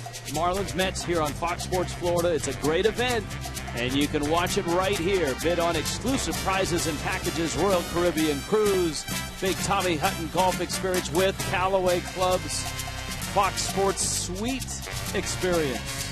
That's the big board. Well, that's actually the mini board. The big board is out there as well. That's where we'll be sitting, out in left field.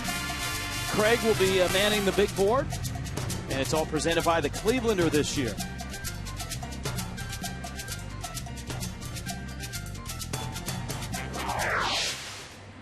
Placido Polanco with an infield hit, and that has driven in the only run of the ball game. Boy, the infield hit drives in a run, and Echeverria hits a bullet to first base. He's robbed. Now it's up to that bullpen, which has been terrific. A.J. Ramos first out of the chute. And Henderson Alvarez could get the win, but there's a lot of good hitters to go around, and the Marlins pen is going to have to get 9 outs. Alvarez was cruising without a doubt. He'd given up just 2 hits to the Pirates, but when you got a chance to get a run in a scoreless game, the Marlins took that chance and they got the run. McCutchen, Alvarez, Martin.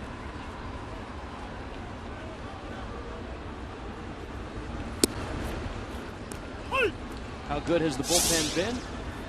Since the All-Star break, the best in the National League. It would fool a lot of people. You ask that to a lot of people, they wouldn't know that. Dan Jennings, a nice 1-2-3 inning yesterday, picked up the win.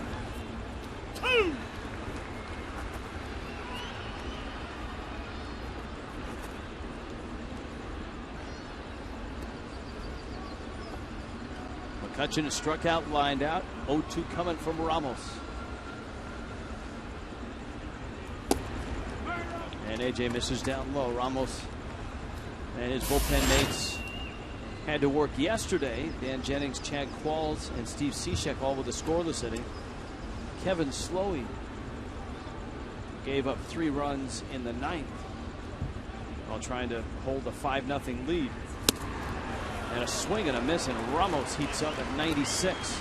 Take a little 96, what A.J. Ramos said. And Lucas, one more time. Come see the series finale against the Mets Thursday afternoon at 12:40. Visit your local Subway to get a voucher for a discounted $5 ticket. Plus, all seniors 55 and over can get in for free. Marlins baseball, dive in. You know the key, Rich, for Ed Lucas in those promos? The degree in Dartmouth?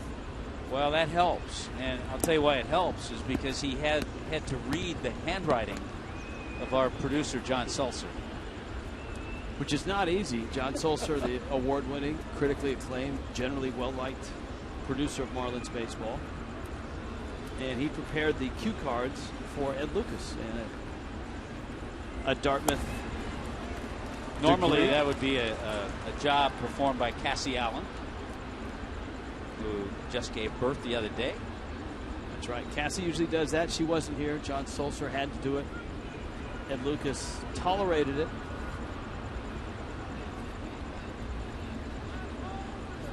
Here's the 1-1. And afterwards, when asked how it went, John Sulzer said, Ed, how was that? Here's what Ed had to say. We really need to work on your penmanship.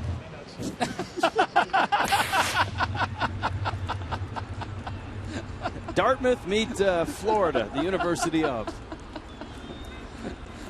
Oh, 3 nasty changeups. Well, you saw Ramos strike out McCutchen with a fastball, and he gets Alvarez with the changeup, and there are 2 outs here in the 7th. AJ's breaking it all out. You're right. The fastball to McCutchen. Excellent changeup to a guy who is tied for the league lead in home runs. It's a big out.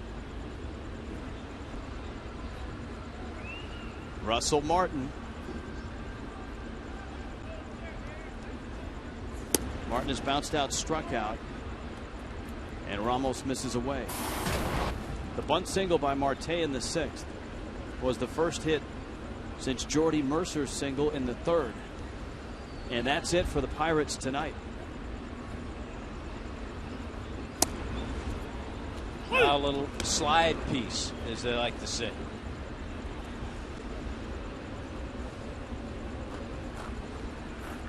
Or I should say, as Eck likes to say, slide piece. Mike Dunn in the bullpen.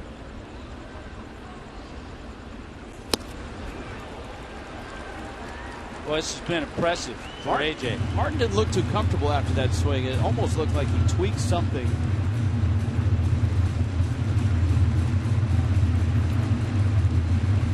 He's taking a long time out of the box right now.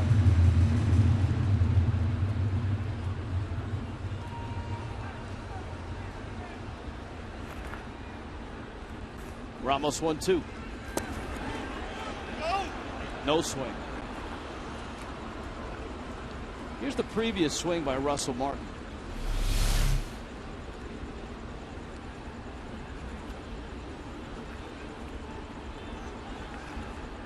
It almost looked like the way his back leg, like a reaction to a knee or.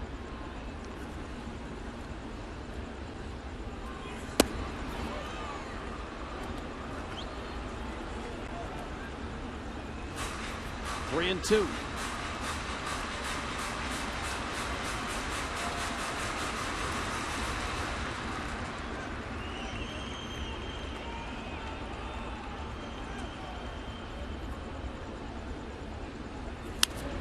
Martin hits a high pop-up back into the seats. Now's the time I don't think you want to go back to the fastball. Looks like he's starting to get on it a little bit. Unless you keep it away. You don't want Martin, who has power. Russell Martin has 9 home runs this year.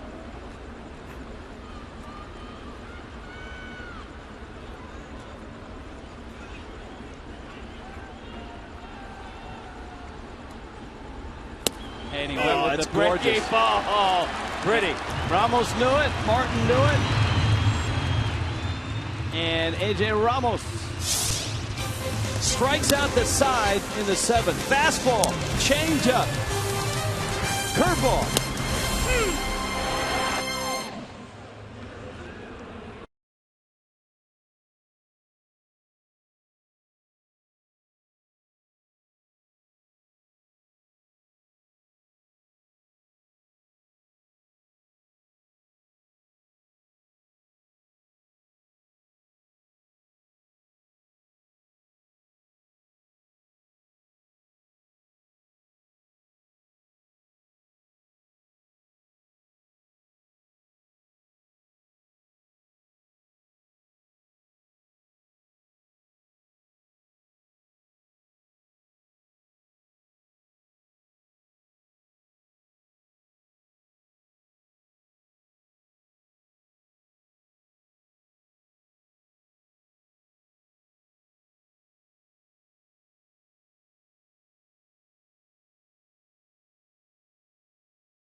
Pirate center fielder Andrew McCutchen, one of the most exciting players in baseball. And let's take a look at our AT&T U-verse rewind.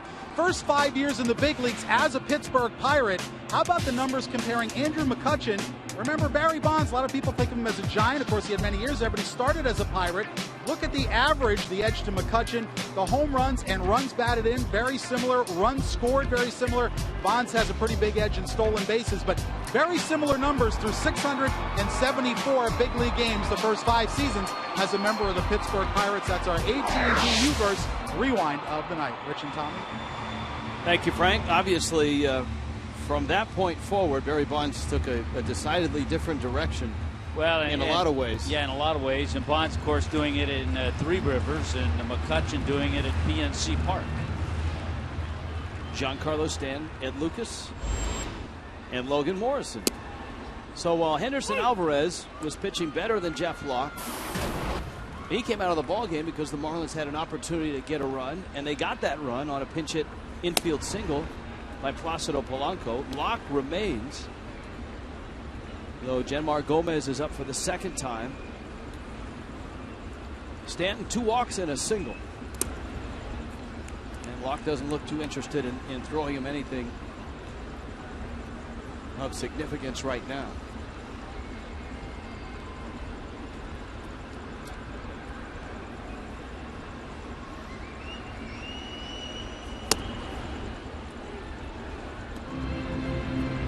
Three and one.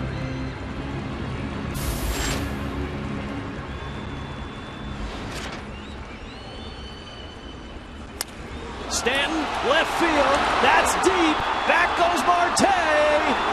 Out of here. Into the Clevelander. Party on. Look at Budweiser Bar.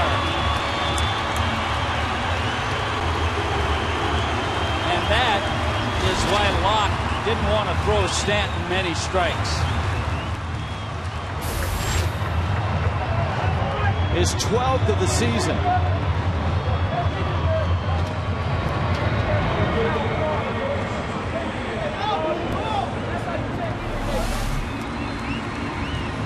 A lot of guys, when they hit one like this, Rich, that you say they just missed it. He has so much power that he still gets it out, even though he got under it just a little bit. That landed where you and I are going to be Monday night, by the way. That's right. So Stan is heating up. The two doubles yesterday in Colorado. Two more hits with a home run that left the bat at just a tick under 100 miles an hour. Lucas takes outside, and it's a ball and a strike. Ed Lucas has struck out twice. He's bounced into a fielder's choice.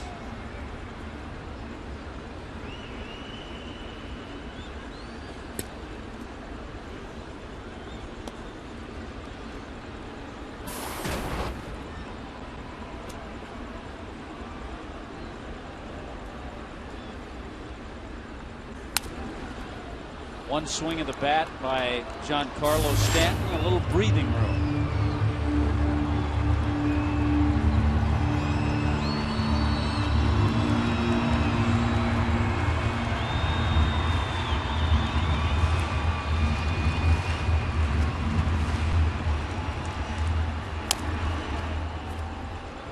Lucas pulls it foul, and it counts 2-2.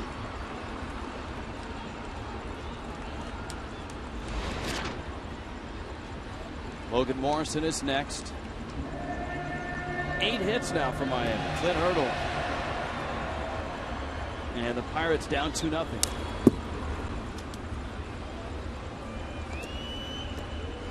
Boy, Clint Hurdle spent a lot of time in Denver.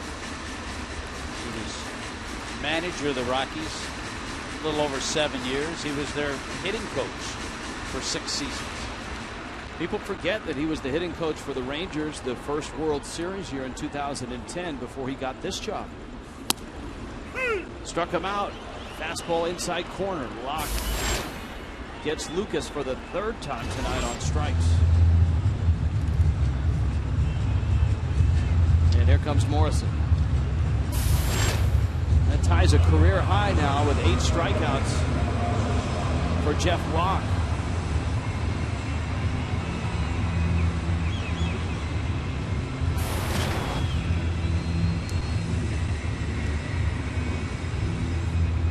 Strikeouts and 6 walks.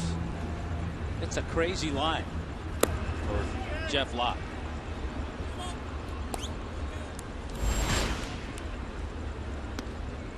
Giving up just 2 runs. His ERA has gone from 2.11 to 2.16.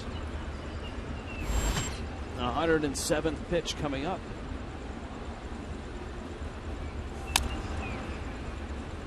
Morrison swinging out a pitch in on his hands.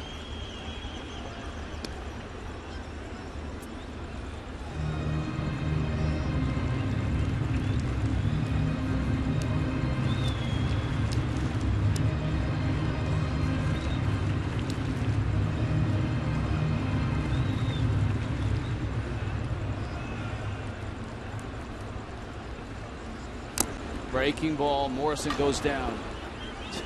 So there's your career high, 9 strikeouts for Jeff Locke. And that's the last pitch he's going to throw. Because with the righties coming up, Solano and then Marisnick, looks like a double switch is going to be made by Clint Hurdle.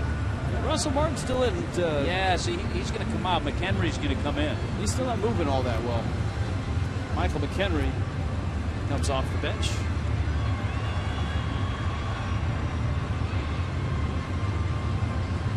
And Locke will give up the ball. He pitched well. I mean, gives up 2 runs through 6 2/3. Genmar Gomez is our Metro PCS call to the pen.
Has a 2-0 lead over Pittsburgh. Giancarlo Stanton has homered this inning, adding to that 1-0 lead. Michael McHenry into the ball game, and he'll come in to catch. McHenry goes into the 9 spot in the order. Russell Martin comes out, and Genmar Gomez is in Martin's spot, which is 5th in the order. Part of that good bullpen for Clint Hurdle. You know, with Giancarlo hitting that home run, his 12th of the year, it's his 9th home run here at Marlins Park.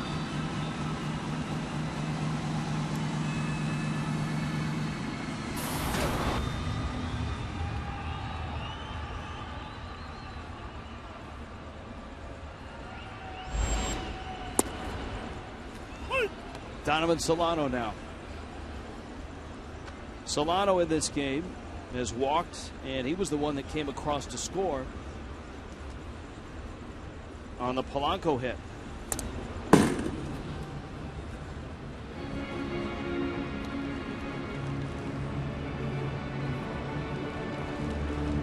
Mike Dunn getting ready.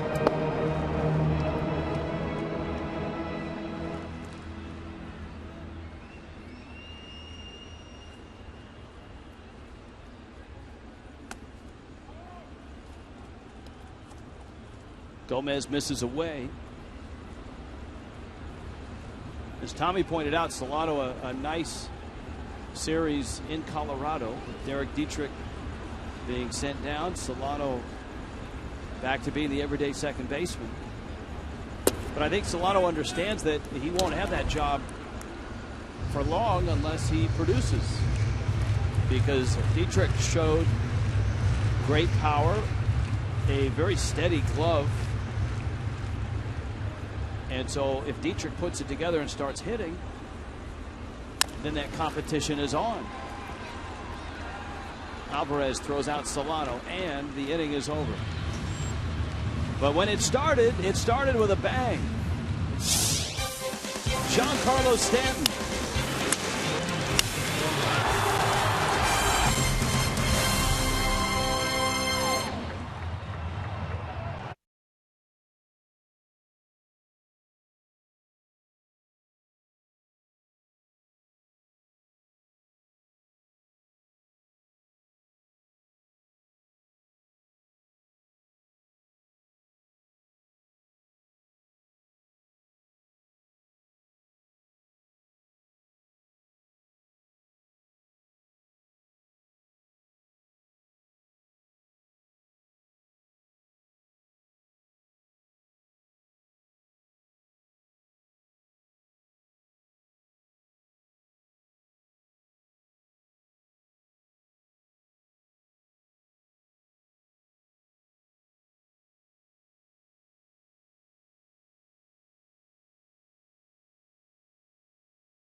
Established a career high with 9 strikeouts, shattering the bat of Logan Morrison early on in the game. The second inning, great opportunity, but a terrific relay play. Neil Walker to the plate, and a solid tag by Russell Martin on Jeff Mathis in the 6th inning. A lot of things are happening. Wheels are turning. Pinch hitter, Placido Polanco, little dribbler up the third base line. Marlins take the lead 1-0. How about that? You get a run on a ball hit about 45 feet. You get another run on one hit close to 400. Number 12 on the year for Giancarlo, and it's a 2-0 game.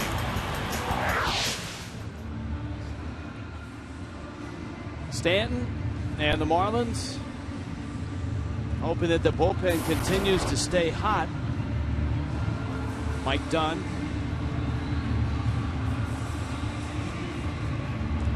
This is Garrett Jones' spot in the order.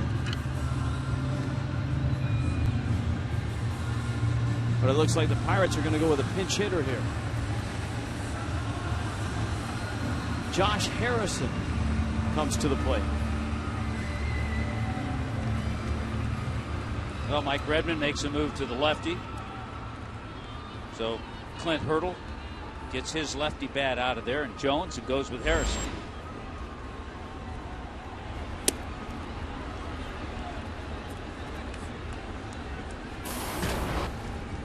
Josh Harrison out of the University of Cincinnati.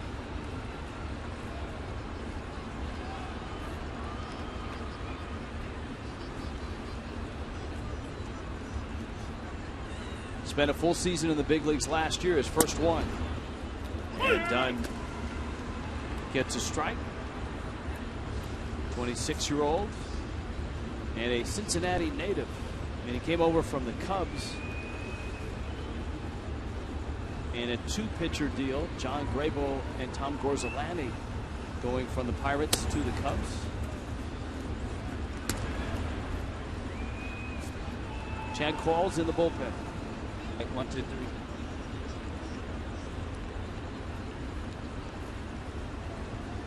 Ramos struck out everyone he faced.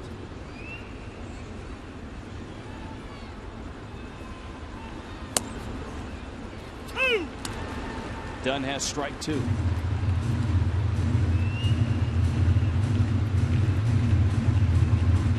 Mets and Nationals. Remember, the Mets wiped out the Nationals in the first game of the doubleheader. That's 1-1 in the 8th. And the Nationals got an unearned run off Matt Harvey. Chopper to third. Lucas across the diamond in time.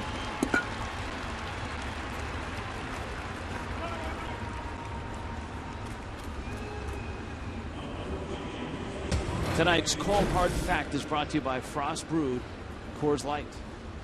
Pirates and Marlins. The Pirates have won the last 3 meetings. Last 4-game win streak was back in 2009. First time that the Pirates and the Marlins have met this year. The Marlins will be headed to Pittsburgh on the next road trip, which will take them from Pittsburgh to Atlanta to Kansas City. And you talked about it, Rich, since July 1st. The Marlins 24-21.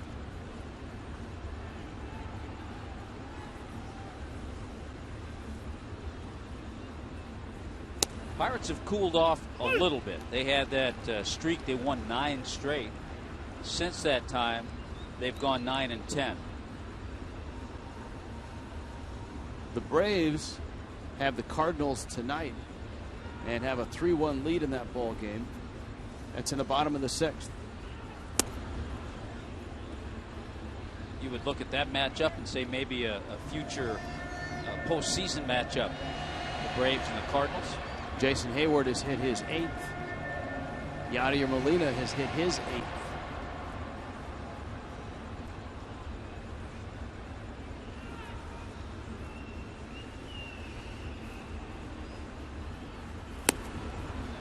Gabby Sanchez with a big swing. He has struck out twice in this game. Henderson Alvarez got him both times. If you're just joining us, Henderson Alvarez was splendid again. The Marlins lifted him for a pinch hitter after 6 scoreless innings. striking out 5, giving up 2 hits, and it paid off. Placido Polanco with a 40-foot single. Yeah, he'd only thrown 72 pitches, Alvarez, in his 6th inning. And then speaking of splendid, A.J. Ramos was splendid in the 7th inning.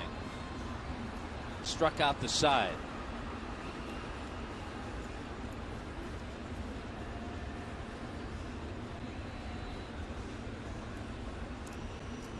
Big part of that scoring run in the 6th inning.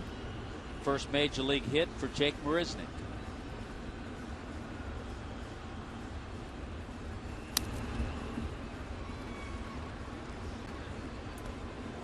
Counts 2-2.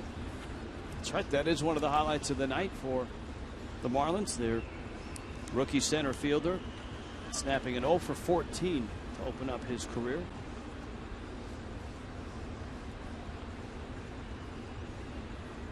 Giancarlo Stanton has been on all 4 times. He's walked twice as the single and the home run.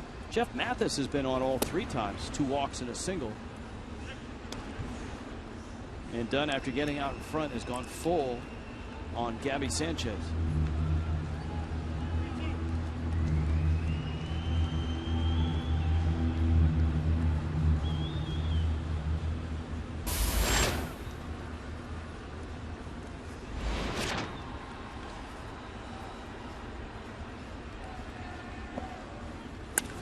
Who pulls one, foul. 18,718.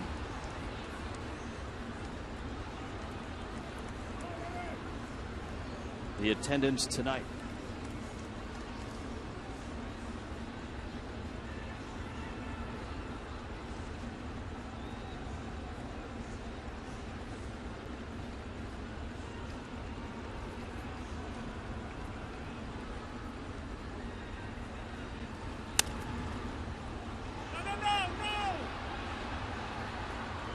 Out of reach, and a Pirate fan doing his best to get the ball, and he did. Did he make the catch on the fly, or did he gather it once he lost his footing? I don't know. Good hustle. He stayed with it. Yeah. Big smiles all around. Yeah. Whoa. He got a glove on it, but he kept it near him. That's how you do it. He knocked it down. He protected the family.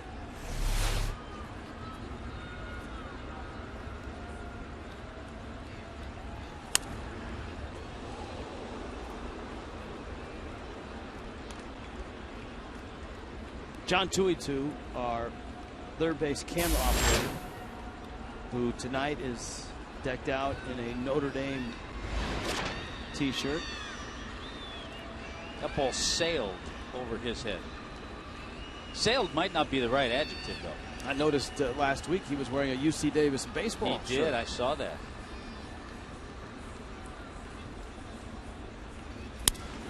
Broken bat and a liner down the left field line. It's going to fall for a hit. Sanchez around first, on his way to second, and he's in there with a double. So he snapped the bat off. Ends up with a double. Here comes Jordy Mercer. Gabby had the bat handle in his hand halfway up the first baseline. It just completely sawed him off. There's the handle. He takes that about halfway with him. In an 11-pitch at bat. He had a good battle, saw some good pitches. Mike Dunn made a good pitch, and Gabby ended up with a double. Look at the 11-pitch at bat.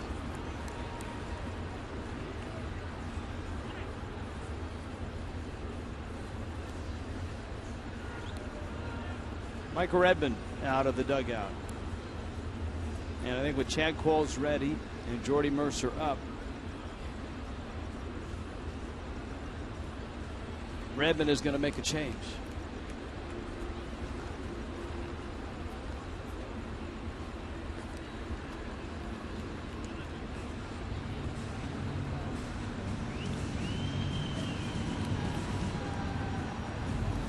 Is Redmond buying time, or is he out there just to chat it up? Nope, he's going to the pen.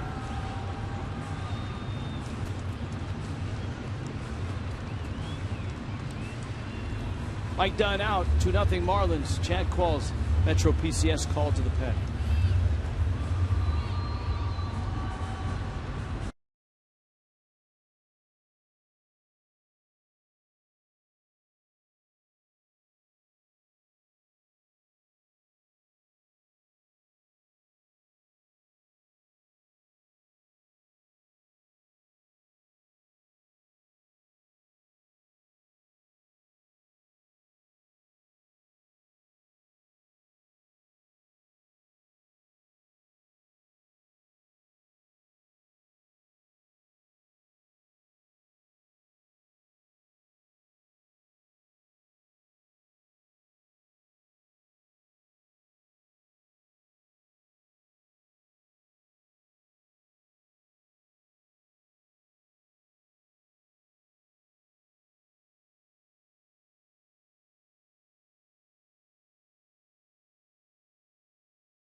MLB.com at bat is the #1 source for live baseball everywhere you go.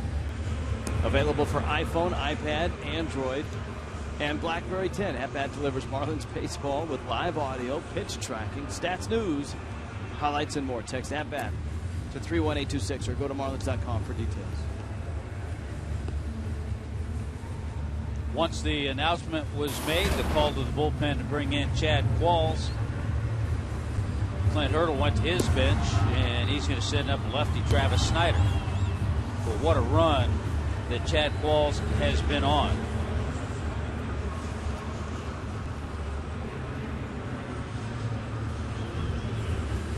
Last 9 outings, 10 innings during that time. Chad Qualls is not allowed to run. And he's been scored on just once in his last 14 outings.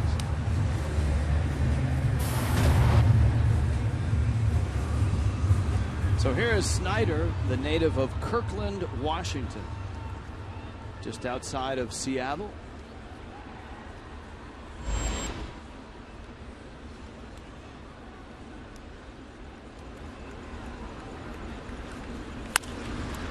Bouncer out towards second. Solano knocks it down, hurries, and gets the out.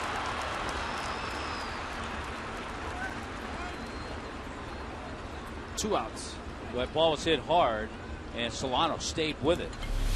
And he had to, because Travis Snider's a good athlete, runs well. And you love the way he picked it up barehanded, and he had to do that to get the out.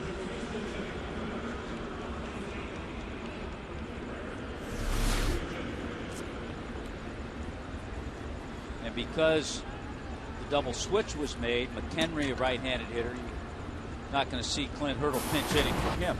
He needs his catcher in the game. Russell Martin came out with the double switch.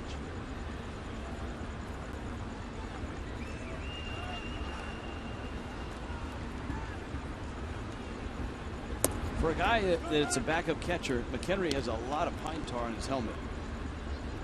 Normally that's a regular thing. That's not the guy that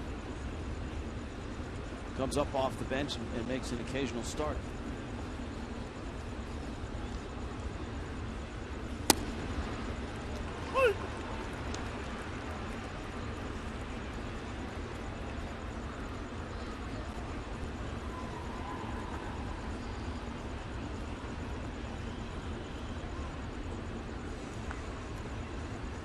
One ball, one strike. And now Qualls is out in front. 1-2. 2 outs in the 8th. The Marlins bullpen asked to get 9 outs. Ramos got 3 of them. in dominant fashion. He struck out the side in the 7th.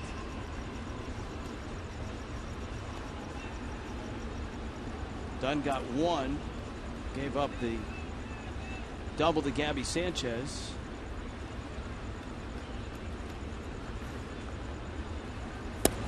And a swing and a miss. Down goes McHenry. Marlins bullpen holds the line, and it's 2-0.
Second place Pittsburgh Pirates, but the #1 wild card team right now are the Pirates and the Marlins. And the Marlins are up 2-0. Travis Snyder stays in the game at right, and Josh Harrison will stay in the ball game. Harrison is at short. Those the defensive changes for the Pirates. Poll results. Are the Bucks for real this year? Bucks, yes. Brought to you by AT&T Ubers. I think so. I agree with that. I think there's some areas they could bulk up a little bit. I think they could use a little help on their bench. They're going to have to mix and match the 8th inning with Mark Melancon moving to the closer role with Grilly's injury. They haven't really named a setup guy, so they'll figure it out. They've got some good arms down there. Jake Marisnick takes a slider for a strike. Steve Cishek in the bullpen for Miami.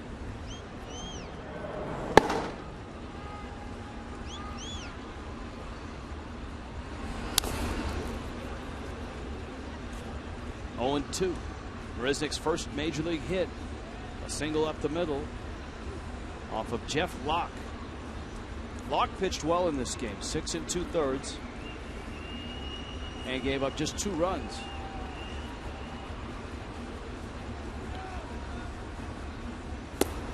He had an odd line, though. He walked 6, struck out 9.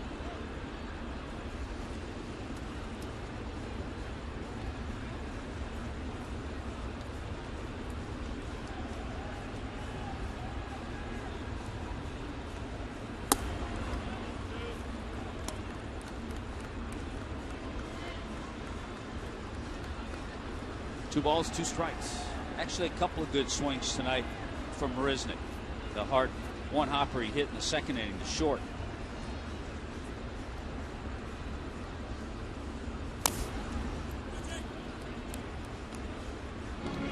Two.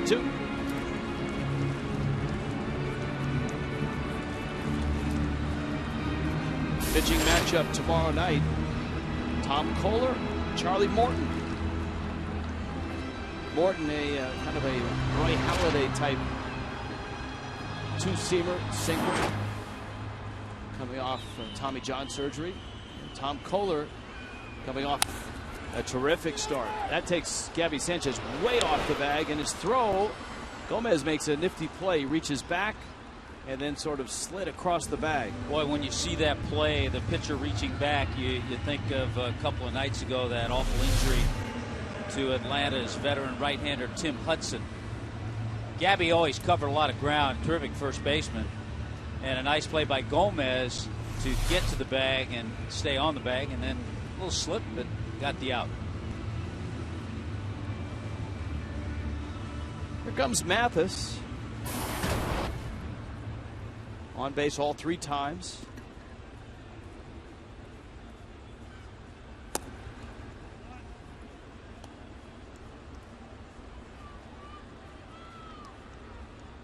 Series concludes on Sunday. We told you Jose Fernandez and Garrett Cole, 2 top young pitchers, matched up on Sunday.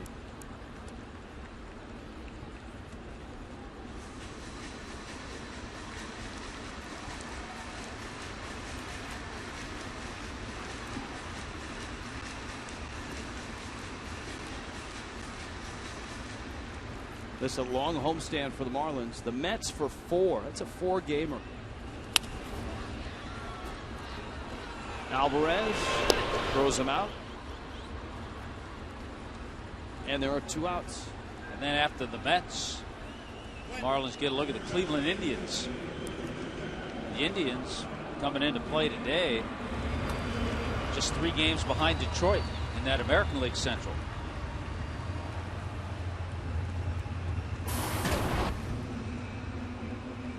Nick Swisher, Jason Kipnis, Baldo Jimenez.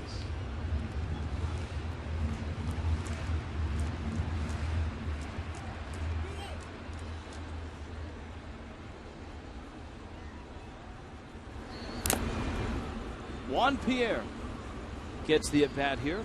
Pierre Nice. pinch hitting. Saw that shot of Henderson Alvarez trying to pick up his first win as a Marlin. And certainly deservingly so with the way he pitched tonight. Coming off 7 scoreless innings in Milwaukee. He very easily could have gone deeper in this one. But Mike Redmond wanted a run, needed a run. He's seen too many scoreless innings, not only tonight but throughout this season. And he pinch hit Placido Polanco with 1 out, the bag's loaded. In the bottom of the 6th, and it paid off. Polanco hit a little dribbler up the third base line. It went for an infield hit. That's the only run that the Marlins got out of that inning, and then Giancarlo Stanton homered. A couple of strong arms right there. Nathan Eovaldi. Eovaldi could have gone a little deeper in the game yesterday in Denver. Pierre pulls it down the first base line. Gabby Sanchez beats him to the bag. And a 1-2-3. Bottom of the 8th. Steve Cishek will try to shut the door on the Pirates.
Steve Cishek's last 3 outings were all a mile high in Colorado. And he picked up 3 saves. Marlins won 3 of 4 against the Rockies. Cishek was outstanding. This was yesterday. It ended on a double play. And Cishek, no rest for the weary or the closer. Here he is in the 9th in a 2-0 lead over the Pirates. Yeah, the life of a closer. Steve Cishek now has converted 15 consecutive save opportunities. And the save that he picked up yesterday, Coors Field, was his career high, 20 to save. He had 19 last year. So on his way to just establishing more as he gets ready to work. And he has the top of the order to work to as well. So not an easy assignment. Starling Marte first out of the chute. Neil Walker, Andrew McCutchen, if anybody reaches, Pedro Alvarez, and then the pitcher spot.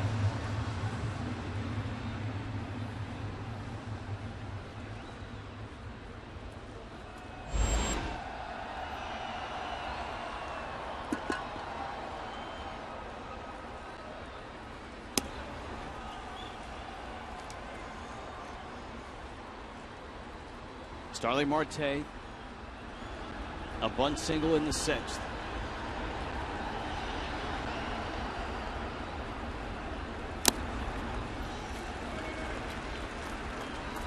Ball and a strike. 92 miles an hour.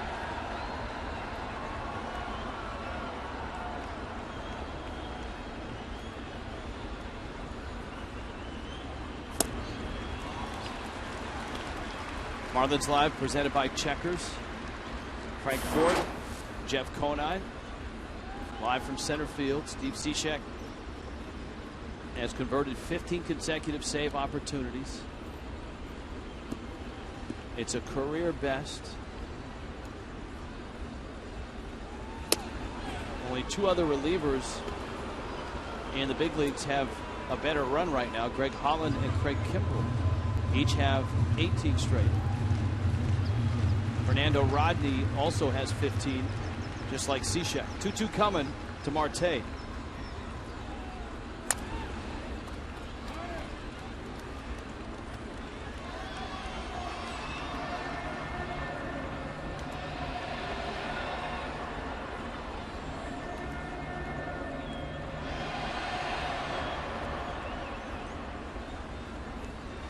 Henderson Alvarez hoping for a win. Steve Cishek gunning for a save. It's a foul ball.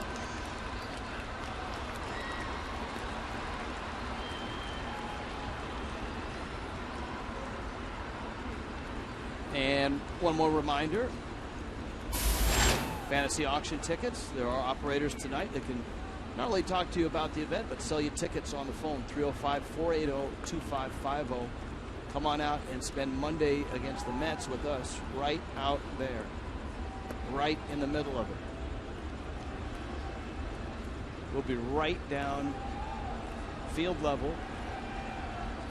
Swing and a miss. Starling Marte strikes out.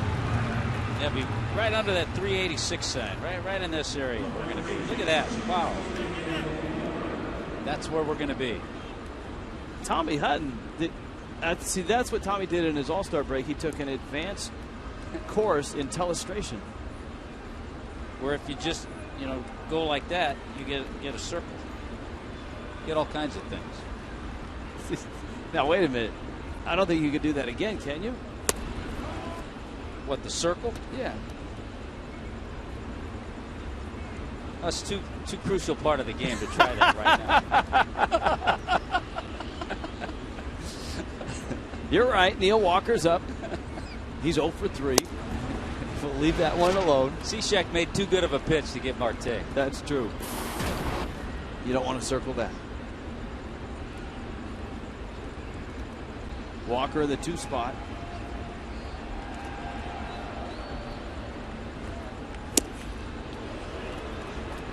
And Cishek has gone 3-0 on the left-handed bat. Neil Walker, McCutchen,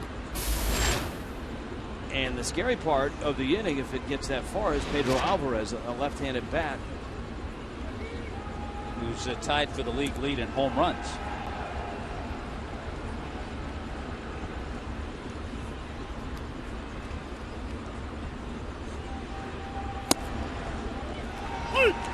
There's a strike.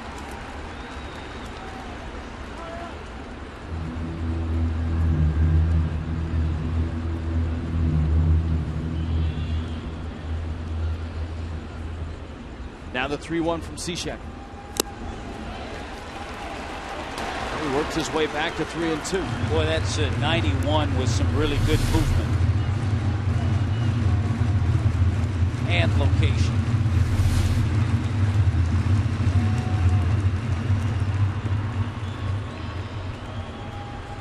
Two coming. This is where you just have to pour in that fastball. Can't worry about that because you pointed out a walk, and all of a sudden the Pirates get the tying run to the plate, and they've got some power coming up. McCutchen and Alvarez. Walker hanging in. Another 3-2. Got him. Cishek strikes out Neil Walker. Well, the Marlins bullpen, we showed you, has been the best in the National League for a nice stretch of time. The Marlins bullpen tonight, Rich, has compiled 6 strikeouts. 3 by Ramos, 1 by Qualls, and that's number 2 by Cishek. And Alvarez in his 6th inning struck out 5, so the Pirates have gone down 11 times. McCutchen fouls it off.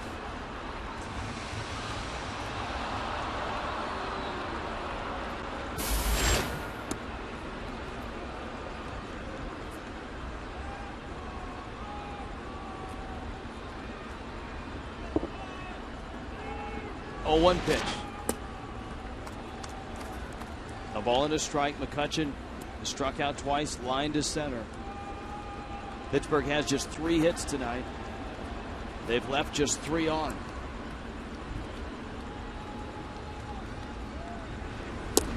This has been a pretty good road trip for the Pirates.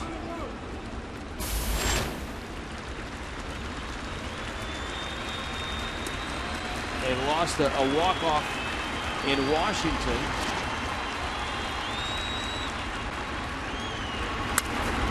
That one line foul.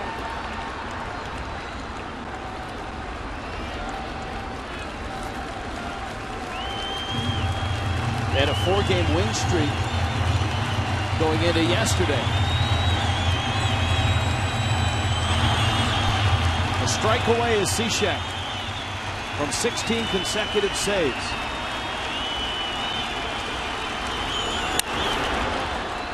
Into center, and that means Alvarez gets to the plate. A man that with 1 swing could tie the game.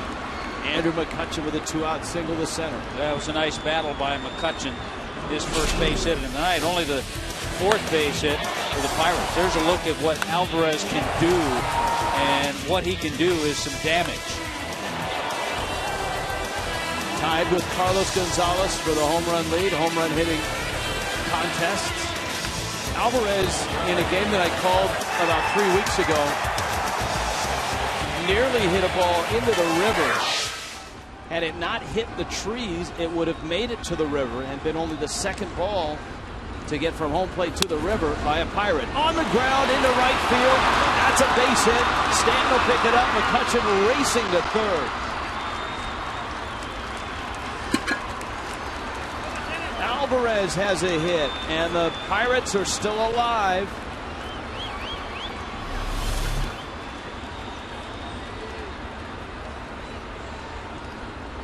That one gets by Logan Morrison. I think you'd like to see Logan Morrison, as he comes off the bag, come off the bag. He gets set, but he's real close to the bag when he does that. A couple of shuffle steps get him a little bit further off the bag. Ball just got by him. So the Pirates turn to Jose Tabata.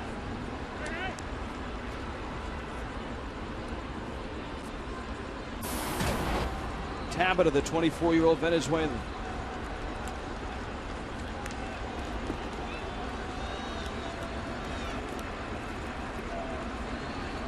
A single to center, a single to right. The tying run is at first with 2 outs in the ninth. Cishek ready. Tabata missing the slider. 0-1. That's a good way to start him. Oh, get me over slider. Didn't have to be perfect with it.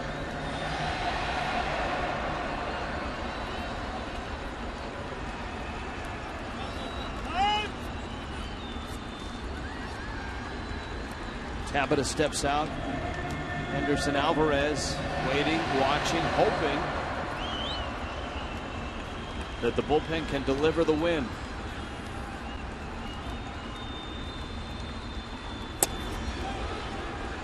One ball, one strike.